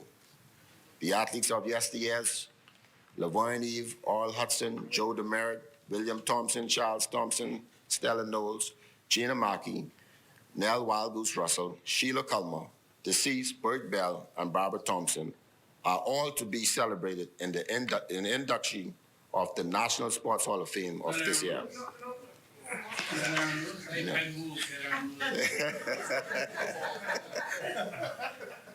Mr. Deputy Speaker, I catch him next time. I want to pause for a moment just to respectfully remember some of the sporting stalwarts we would have lost this year, through for whatever circumstances, and to let their families and their communities know that they may be gone, but certainly not forgotten. For the tremendous contribution each has made to the development of sports in this country. Bert Bell, Sue Colby, John Bradley, Peter Macaroni Gilcutt, Ed Ambrister, and Coach Sherman Smith, and Jackie Wright came to mind. Mr. Deputy Speaker, the national governing bodies for sports play an important role in facilitating development of their respective disciplines. Therefore, where possible, the government, through my ministry, continues to provide as much as assistance, both technically and financially, as we can. Currently, we provide near to $500,000 in grant of funds to the registered and administratively compliant Sports Federation to assist with the various programs and continue providing direct and indirect financial assistance to athletes of 11 discipline sports in the amount of $1.4 million. Mr. Deputy Speaker, the Department of Culture has as its mission to enable a vibrant Bahamian culture that celebrates, preserves, promotes, stimulates cultural expression, heritage, economy, and community life. In keeping with the government's mandate to create a new economic model for culture and the creative industry, the Department of Culture is embarking on several sectoral actions that will provide the resources and strengthen the cultural industry. Mr. Deputy Speaker, cultural and creative sectors are important for ensuring the continued development of societies and are at the heart of the creative economy. Knowledge intensive and based on individual creativity and talent, they generate considerably economic wealth, but more importantly, they are critical to a shared sense of Bahamian identity, culture, and values. These sectoral actions will focus on capacity building, professionalization, and talent development, data collection to understand better the sectors as well as export opportunities, including outreach with the community, outreach with the community programs in the arts such as music, dance, culinary arts, fashions, storytelling, film, literary writing, and much more. Increasing resources that provide opportunity and access to the culture sector, both locally and internationally, through the form of cultural grants, subventions, and digitalization of the cultural arts registry. The creation of a shared workspace environment for the creatives and cultural arts, and the refurbishment of a proper resource of the National Center for Performing Arts. Forming and reforgoing partnerships with the private sector and community organizations to provide cultural opportunities to the people of our communities in New Providence and the Family Islands. The reestablishment of Cultures Commission to assist with the national culture policy and cultural research. Mr. Deputy Speaker, the creation of a national creative arts school that will provide arts education and certification to those seeking to be professional artists and be a part of the creative industries. We will be revamping of existing programs such as the National Junkanoo Development Program and the E. Clement Bethel National Arts Festival to be more expansive and effective in delivery. The revitalization of the entertainment industry is uttermost important by providing professional entertainers with equitable opportunities through performance events, arts, management, education workshop, and seminars, cultural exchange, collaboration with clubs, hotel resorts, and other business, and the establishment of an appropriate industry standard remuneration scale, bringing awareness and exposure to our past and existing culture icons, and provide general cultural education so that we remember who we are as a people and realize the richness of our culture. Mr. Deputy Speaker, the ministry will seek to increase the scheduled frequency of the world-class events held every quarter and attract and host major international events and festivals such as Kiara Festa. Encourage productions to showcase Bahamian creative for local tourists and global consumption. We will market culture to derive exports in the performing arts, junkanoo, fashions, costumes, crafts, and the visual arts, and market Bahamian culture as the main tourism product to culture ambassadors to promote the Bahamas around the world.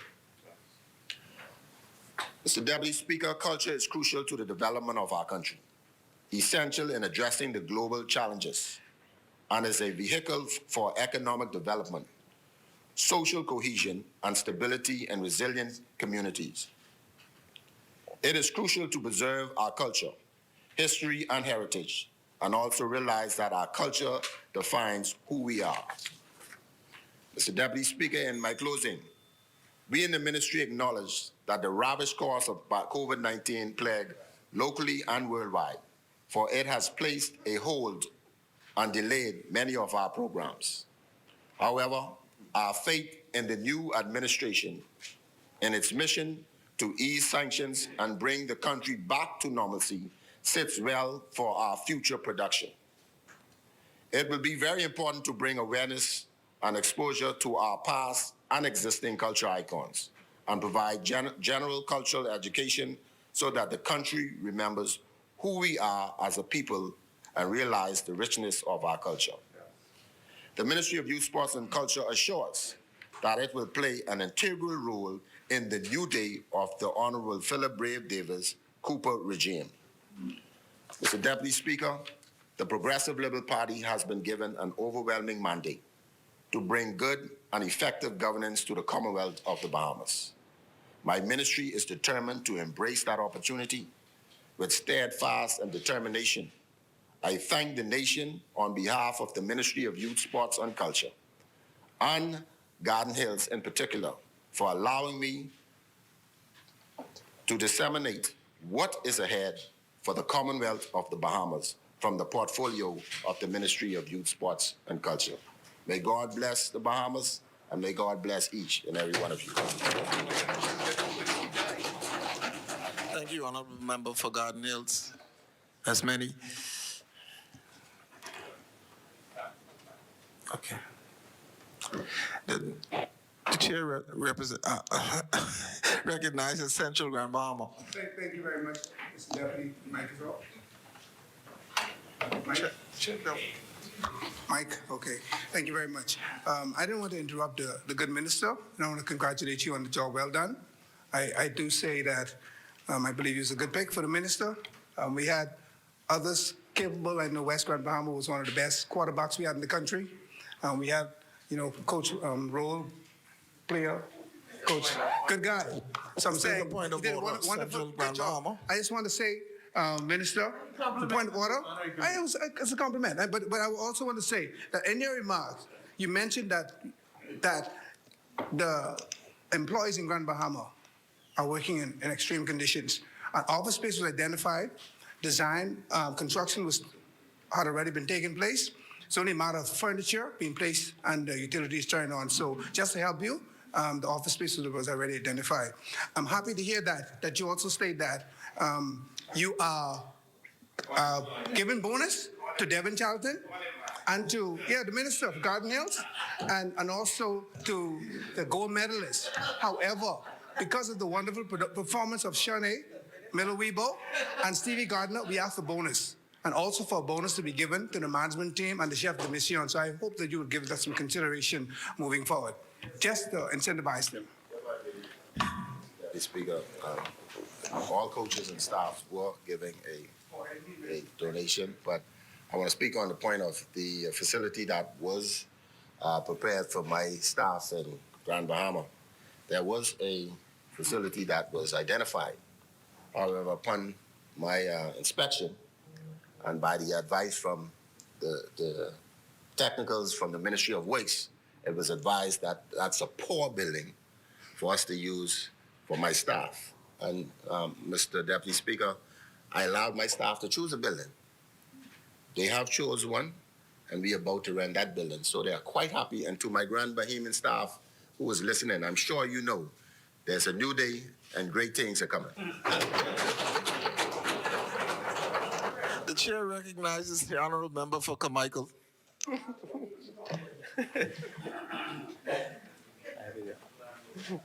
Mr. Deputy Speaker, I rise on behalf of the great people of Carmichael who went to the polls on the 16th of September 2021 to choose a government to lead us for the next 5 years. In doing so, the people of Carmichael, along with the citizens all over our archipelago, voted for a new promise, a new beginning, and indeed a new day. Mr. Deputy Speaker, please accept my congratulations on your appointment, as well as I congratulate Madam Speaker on the election to the office of Speaker. To Madam Speaker, I say that she and I started out in the Royal Bahamas Police Force, I as a mayor constable and she as a junior secretary. But I say to her and to this house today, look at what God has done. As a matter of fact, as with the Honorable Prime Minister, who had to endure a smear campaign which sought to destroy his character and took campaigning at an all-time low, I dare say, if God is for us, who dare be against us? I commend Madam Speaker and indeed the President of the Senate, the Senator, the Honorable L.J. Lachelle Adderley, on their elevation. I also welcome the assurance of the Speaker, as well as you, Deputy Speaker, Mr. Deputy Speaker, to protect the ancient privileges of this place, to ensure that members maintain the ancient right to speak freely. I wish you every success in your role as Deputy Speaker and indeed as Madam Speaker, and I have all the confidence that you will be fair in your deliberations, sir. Mr. Deputy Speaker, as this is my first address in this place, please allow me the indulgence to thank Almighty God, who has ordered my steps and brought me to this time and this place. I thank my dear, devoted, loving wife, Clara Taylor Bell, of some 34 years of marriage, who has given me 3 sons, Dominic, Nicholas, and Keith Jr. I also thank Bel Air. You all know who I'm talking about. I thank my prayer warrior, my dear mother, Patricia Eva Bell.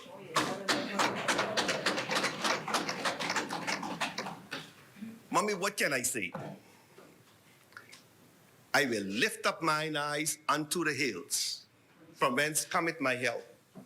My help cometh from the Lord, who made heaven and earth. I also say a very heartfelt thank you to my father-in-law, Frederick Chicken Taylor, and my entire family.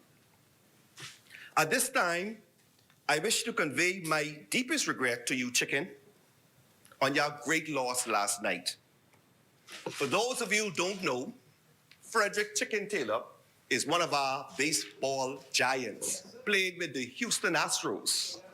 Unfortunately, the Astros were obliterated last night to the Atlanta Braves. And so, to you, Chicken, and indeed the entire Bahamas, even the United States know it is a time to be brave.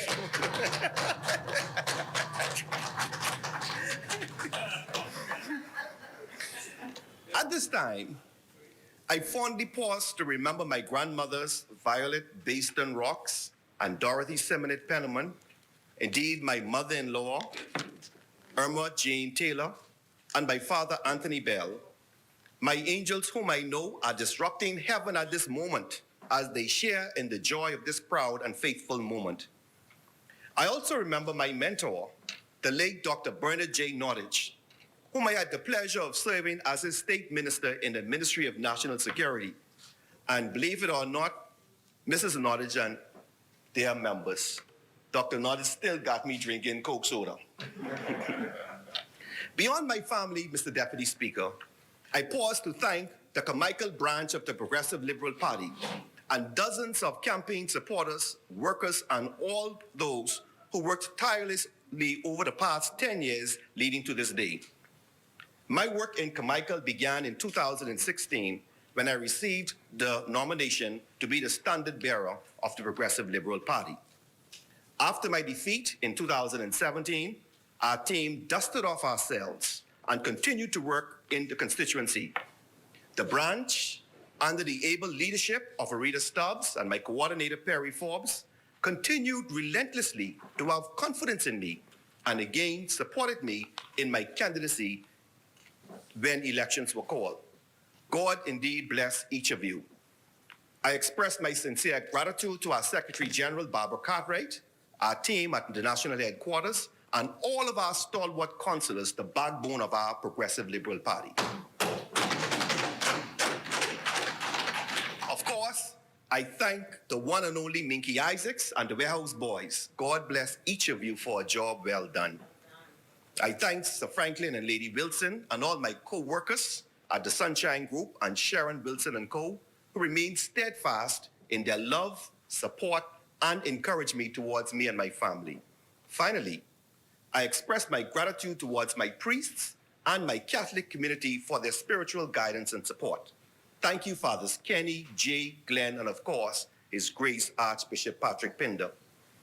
Mr. Deputy Speaker, as I reflect on the years, I always remember my core campaign supporters and my prayer warriors who believed in the strength of our message when the days were dark.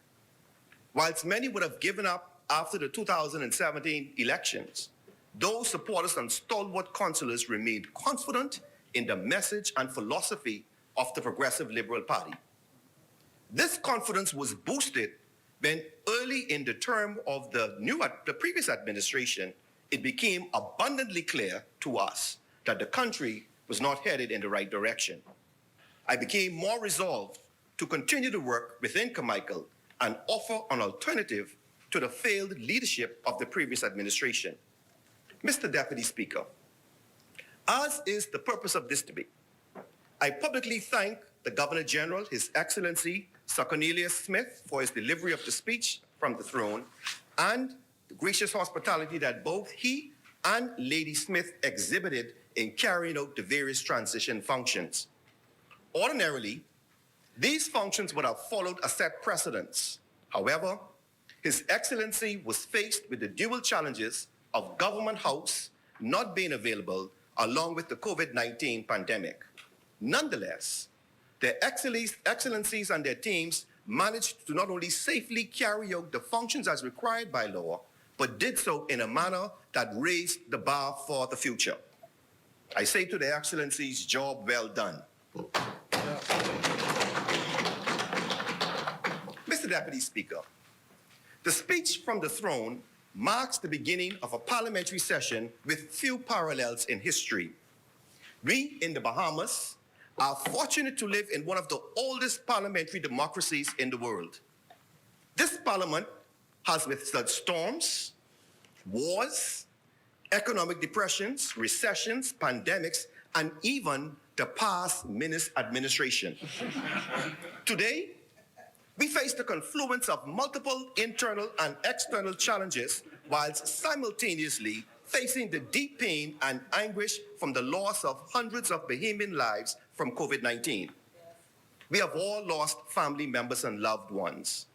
I pause to remember their souls and ask our Father to grant eternal rest unto them. For so many, it seems so dark and hopeless, but I assure you, it is indeed a new day. Mr. Deputy Speaker, the speech from the throne indicates that this legislative session will be a very active one as this Davis-led Progressive Liberal Party government begins a new day for the Bahamian people. For my part, I have been given the honor of serving in the cabinet as the Minister of Labor and Immigration. I am thankful to my leader, the Right Honorable Prime Minister, for extending to me the opportunity to serve in this capacity.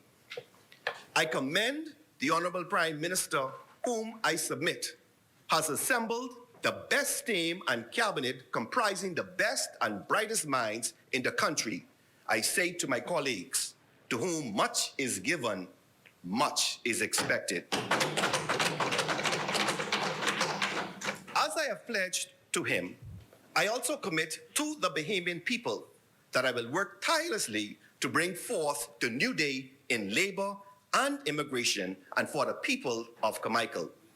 Mr. Deputy Speaker, my journey to this place has been a long time in the making. My journey began with a multi-decade career as a police officer, starting as a recruit and working my way up through the ranks to the post of Chief Superintendent. I joined the police force at the tender age of 17 years as a young recruit with a strong work ethic but without a college education. At that time, my family circumstances did not permit me to continue formal education beyond high school.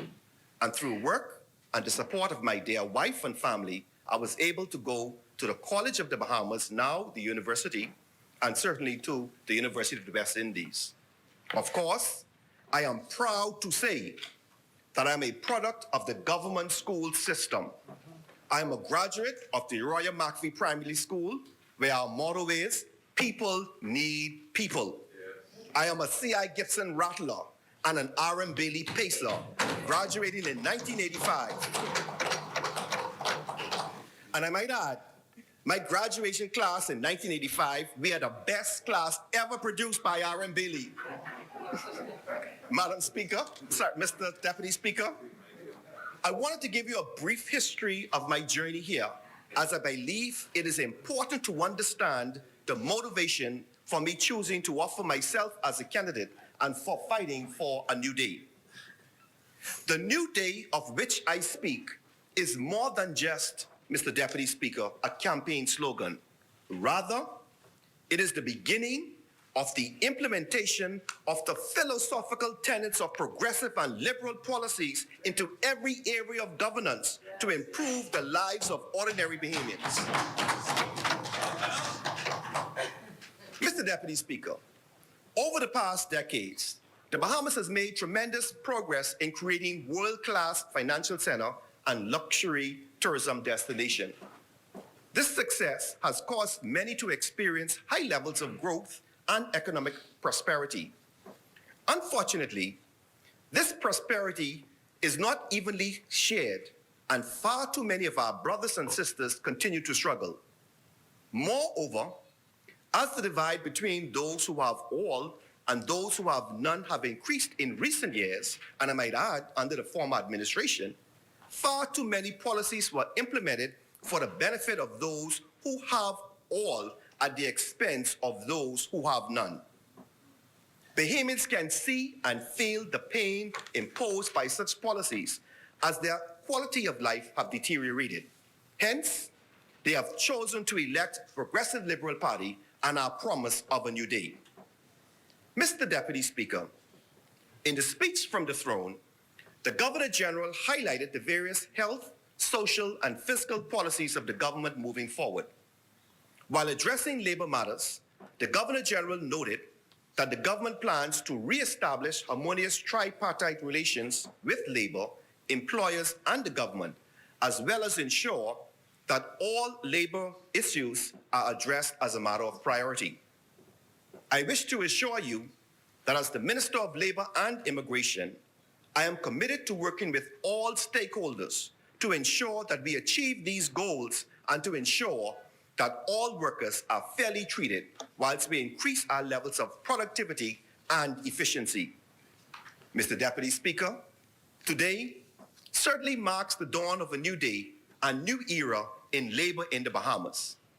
As you would have noted, I recently expressed grave concern over high unemployment rates in the country, due in part to the challenges posed by COVID-19. This level of unemployment is far too high, and the Right Honorable Prime Minister and his government is committed to introducing robust policies to expand our economy and create jobs. For our part, the Ministry of Labor and Immigration has already begun mobilizing itself to work with various employers to hold job fairs to fill vacancies with qualified Bahamians. Mr. Deputy Speaker, as Minister of Labor and Immigration, I am pleased to advise the House of the plans, proposed initiatives of the various agencies and departments which fall under my portfolio, including the Department of Labor, the National Tripartite Council, the National Training Agency, and of course, the Department of Immigration. But just before I do that, Mr. Deputy Speaker, I wish to commend my Permanent Secretary, Acting, Ms. Gina Thompson, and her fine team in the Ministry of Labor and indeed the Department of Immigration for the stellar job that they're doing. I now turn, Mr. Deputy Speaker, to the Department of Labor. The Department of Labor is a critical unit in my ministry with the primary responsibility of ensuring that there is industrial harmony in the labor market. It has the complement of just over 100 public officers. Upon assumption of the role as minister, a strategic review of senior personnel was undertaken, and we have moved swiftly to provide experienced leadership in the department. This is to ensure that the department is well positioned to carry out its mandate in the most efficient and manner possible. There has been the appointment of a new director who is charged with improving the overall efficiency and productivity of the department, while at the same time restore the level of communication and trust with our social partners, particularly the representatives of workers and employers that was virtually non-existent before September 16, 2021. Mr. Deputy Speaker, I am pleased to report that after only 3 weeks, the transformation department in the labor is well underway. Our Director of Labor is actively overseeing the implementation of new policies and programs to fulfill the goals of this PLP administration as it relates to labor.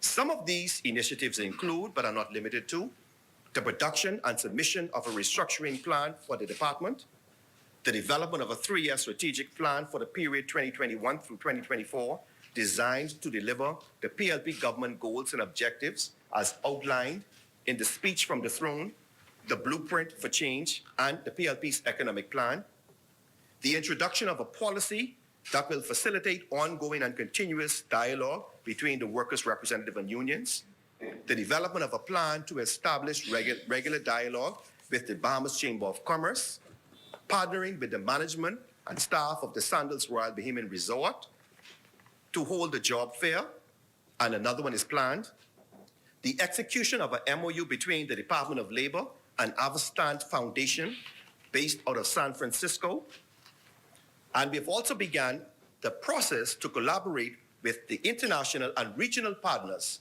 to begin the process of the introduction of legislation in consultation with the National Tripartite Council to increase the national minimum wage, which was last increased.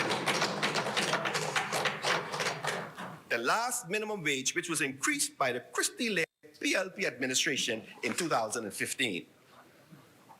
Mr. Deputy Speaker, many in the business community do not believe that this is an area that the government should legislate. They would assert that the market alone should determine salary with the government setting no minimum standard. They would have us go back to the days of unregulated exploitation with no restrictions or regulations. This is not the position of the Progressive Liberal Party, and we remain committed to making adjustments to the minimum wage in a manner that is responsible and economically sound. Bahamians working a full-time job should be able to live off their wages. Mr. Deputy Speaker, in keeping with the PLP's commitment to providing good governance established on the principles of transparency, integrity, and accountability, the Department of Labor and the Department of Immigration will streamline the process of labor certificates and work permits. In doing so, we intend to enforce and hold as an absolute position that a labor certificate and work permit should be approved only when there is evidence that there is no suitable, qualified, and available Bahamians to fill the position.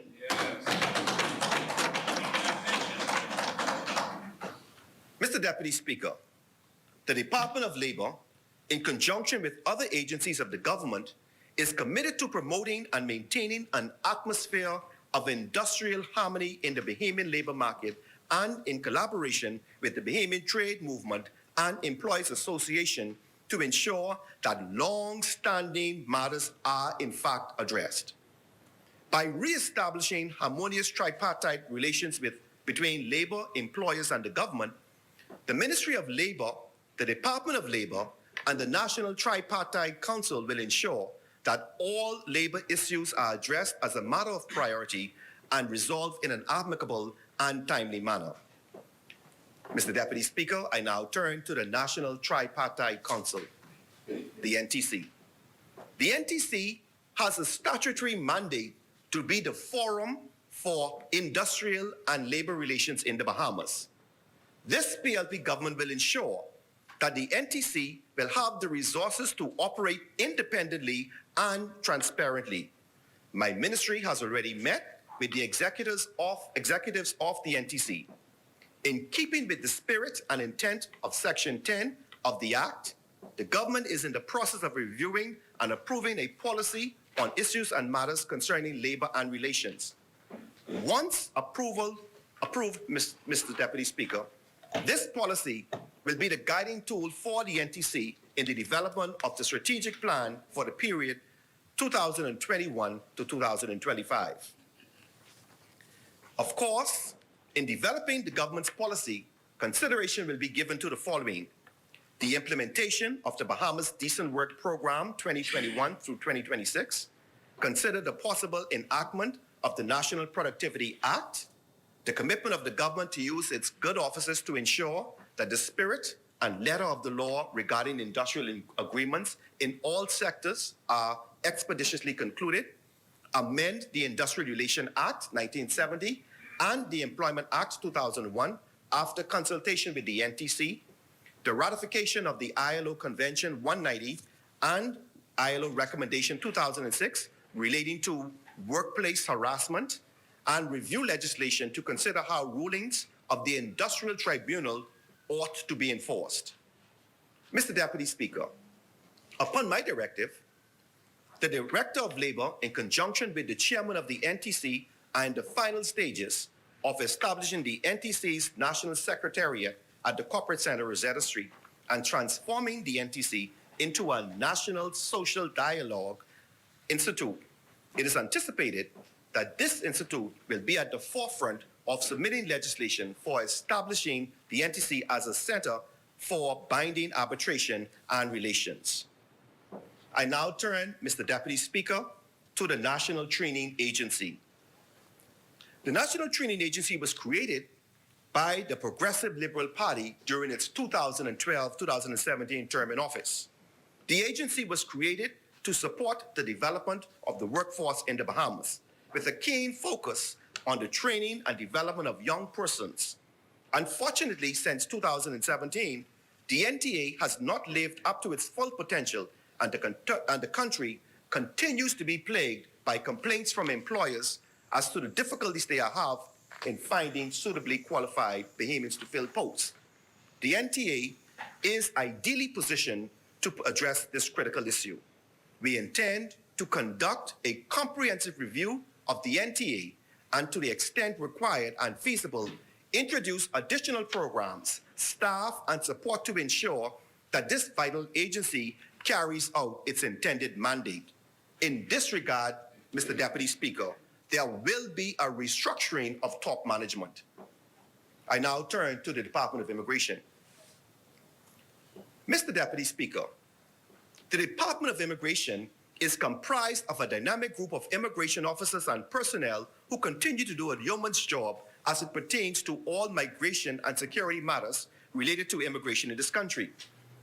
As it relates to immigration, I wish to assure all Bahamians that we will be firm but fair. The Commonwealth of the Bahamas is a sovereign country with the sovereign right to control its borders. The department continues to carry out the difficult work for it to fulfill its mission.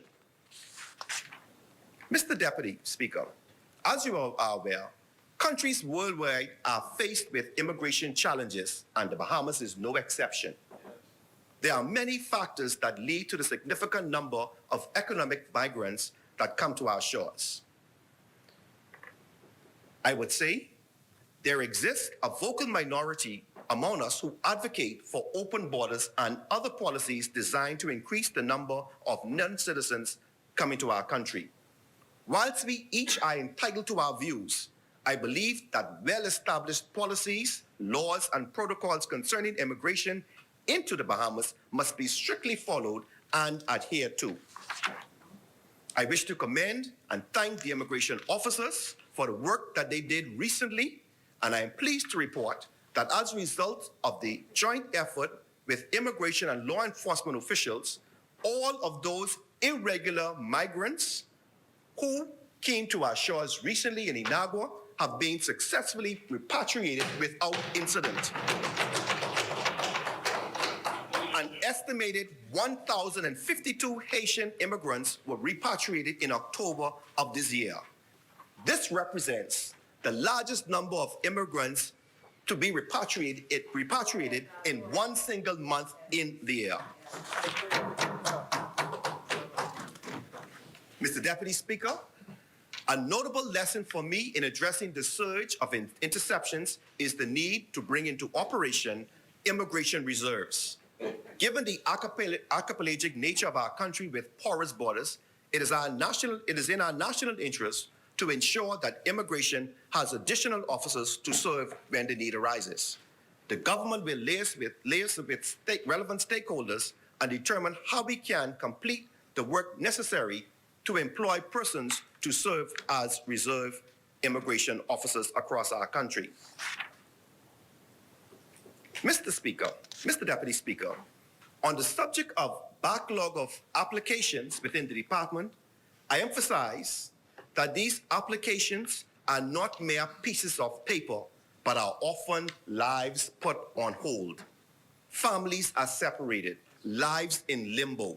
I take seriously the work of the department and pledge to carry it out thoroughly and efficiently. Efficiency must be the order of the day, and I assure the public that immigration will work faster, more efficient, and responsive while ensuring due diligence.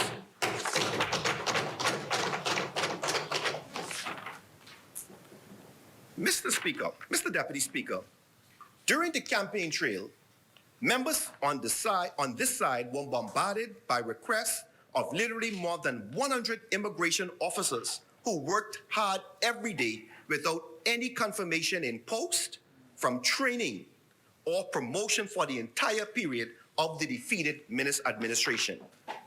Mr. Deputy Speaker, to add insult to injury, the uncompassionate Minnis administration cherry-picked whom they wish to confirm and promote in the ranks of immigration. This significantly impacted the morale of the department. Due to this dilemma, festered by the Minnis administration, hundreds of immigration officers today, as I speak, who are on the front line without the ability to enroll in medical insurance, obtain mortgages, or even receive the benefits of their employment. I am pleased to report that this Davis-led PLP administration has wasted no time. I wish to tell the member for Central Grand Bahama, don't only watch what we say, but watch what we do.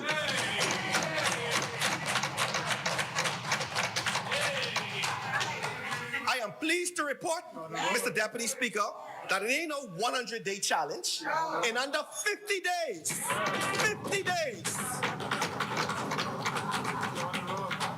we have fixed the problem. In a ceremony to be led by the Honorable Prime Minister, those officers will be confirmed in their appointment and promotions will be coming. What it took them, I said, well, they didn't, because they didn't do anything. What they didn't do in 4 years, we have done in 2 months. I tell members opposite, and indeed the entire Bahamas, yes, watch what we say and watch what we do. Ladies and gentlemen, Mr. Deputy Speaker, there is so much more to say in so much little time. We will come back to this honorable chamber, and at that point, Mr. Deputy Speaker, I will address the specific concerns of Carmichael. But I tell the people of Carmichael again, watch what we say and watch what we do.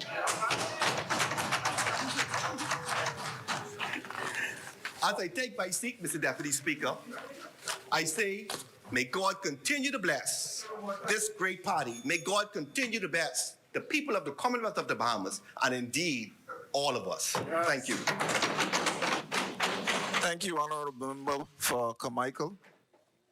As many. Mr. Deputy, it's a fitting time for us to suspend for the day.